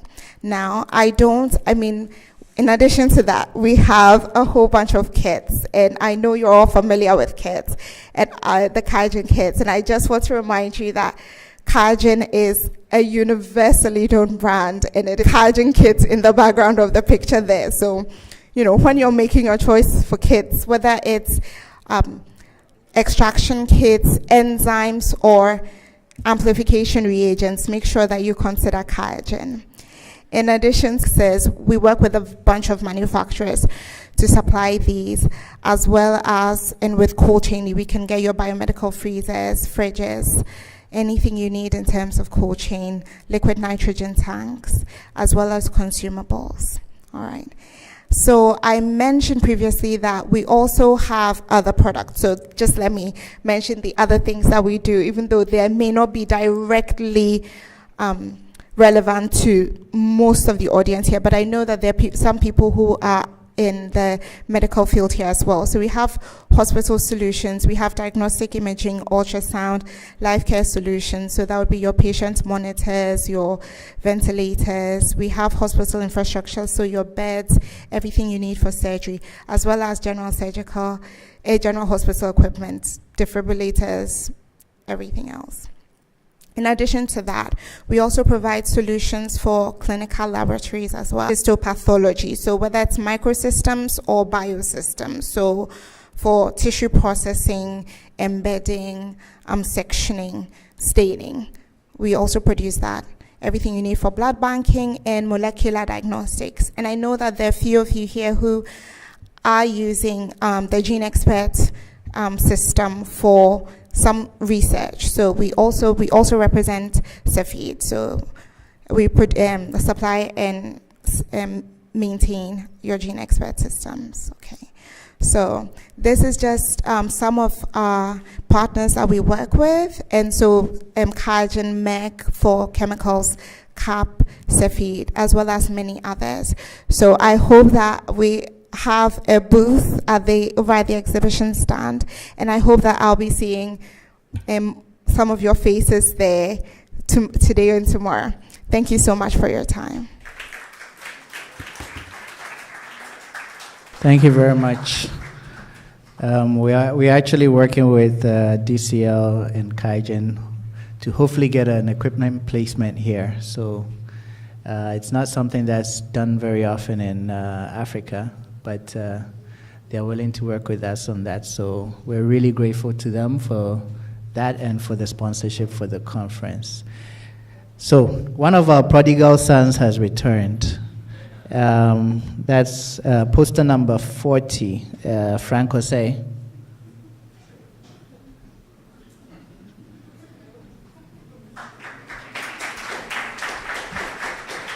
As you can tell, I'm buying some time so that lunch is ready when you're ready. All right. Thank you very much, Doc. And sorry for being a prodigal son.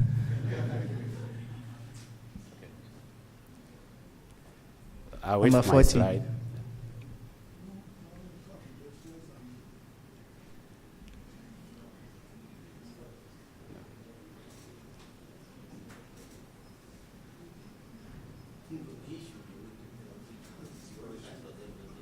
Yeah, and the other one.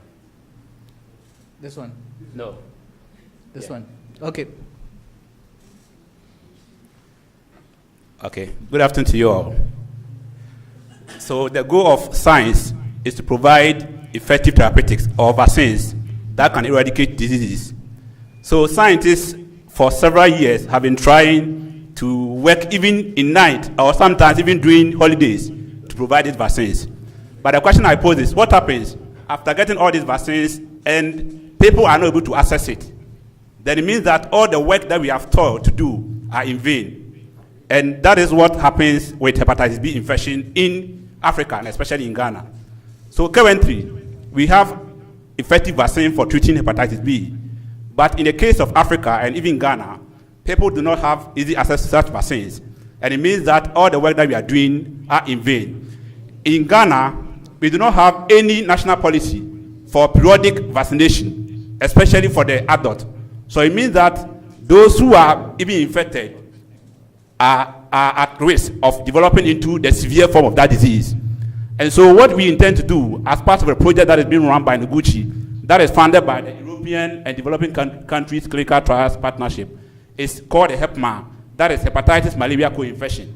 And what we do is that as part of the project, we do hepatitis B screening every 28th of July to, one, identify those who are infected and then assign them for a clinical care, and two, to also see those who are not vaccinated and are not infected, and then we give them the vaccine. So for 2017, for the past 2 years, 2021 and 2022, we have been doing that. And for the 2021, we have 287 participants taking part, and 2022, we have 388 participants taking part. Now, this is what we observed in 2021 and 2022. The active case prevalence was 6.4 for both years. But currently in Ghana, we do not have that data. And then in 2021 and 2022 also, we have the complete vaccination rate of 66% in 2021, and that of 2022 being 64.8%. Okay. In just concluding, we realize that even though the vaccines are available, or we start the vaccination, but some are not able to complete it. And so we realized that there were 37.1% of incomplete vaccination in 2021 and 35.2% in 2022. You will see pictures there as how we go about consenting, registration, and finally we refer them. Thank you. Your poster number. Okay, the poster number is 40. Number 40. Okay. Thank you. It's clear that Frank has already eaten the fatted cow.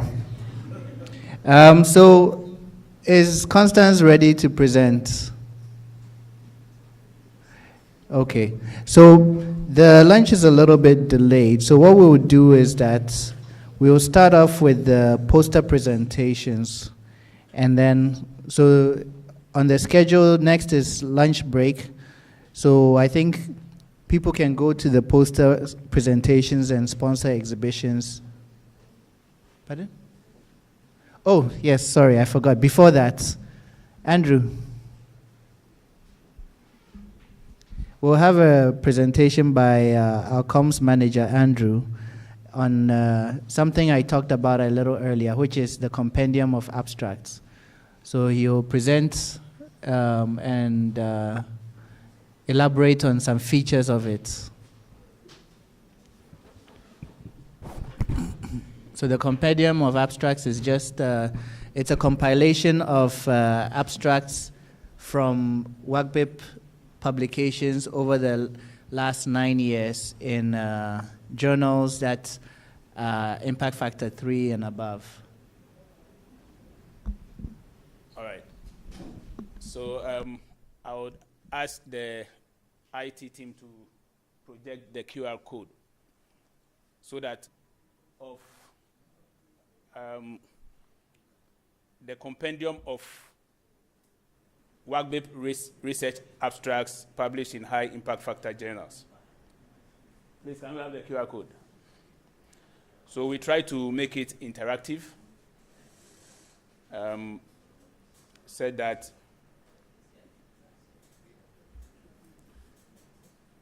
when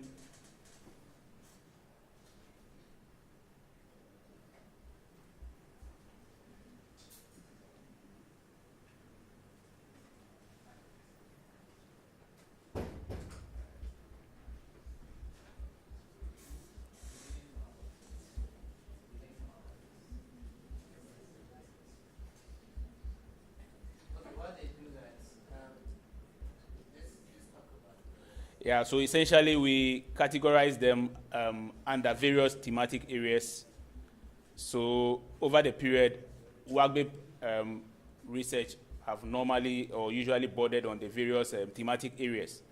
So we have diagnostics and innovation, we have host genetics and pathogen genomics, we have molecular epidemiology and diagnosis, drug response mechanisms and resistance, SARS-CoV-2 pathogen genomics and host response, pathogen biology and vaccine development, drug discovery, and then public health and policy. So we have 9 categorizations or thematic areas. So over the period, these are the themes that WACCBIP research have usually bordered on. And so we've categorized them in this way, and they follow just in that manner. And also there are links, like I said, it's interactive. So when we put the abstract, we have put the interactive link that takes you directly to the particular journal or publication, and then you pick it from there. So briefly, this is something that we felt we should also make known to our participants at this year's research conference. Thank you. Thank you, Andrew. And the magic has worked. Lunch is ready. So I think just a final word about the compendium is that it's part of those actions. It's the result of a lot of work by the communications team, and it's certainly not an exhaustive list, but it's something that we thought is good for, especially when you have to show impact. So I won't keep you anymore. Bon appetit. Let's go to lunch.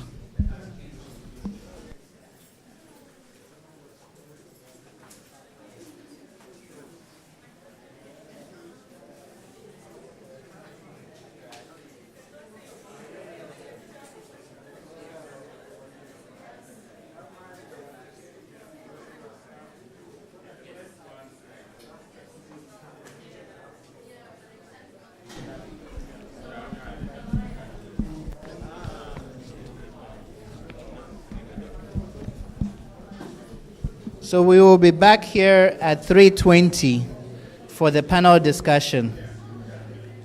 So we have quite a bit of time for lunch and poster presentations.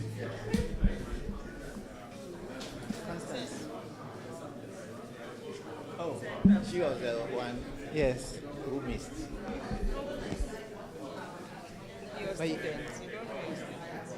Dorcas.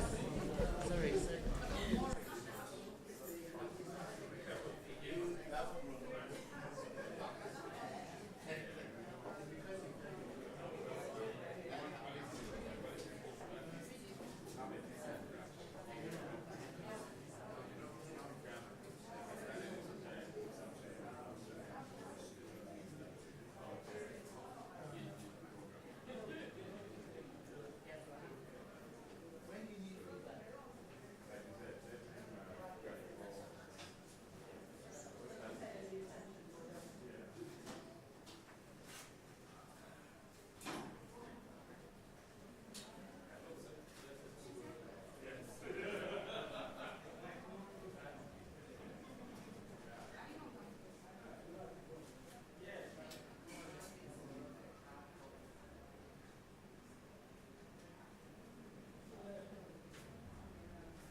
smile on my face.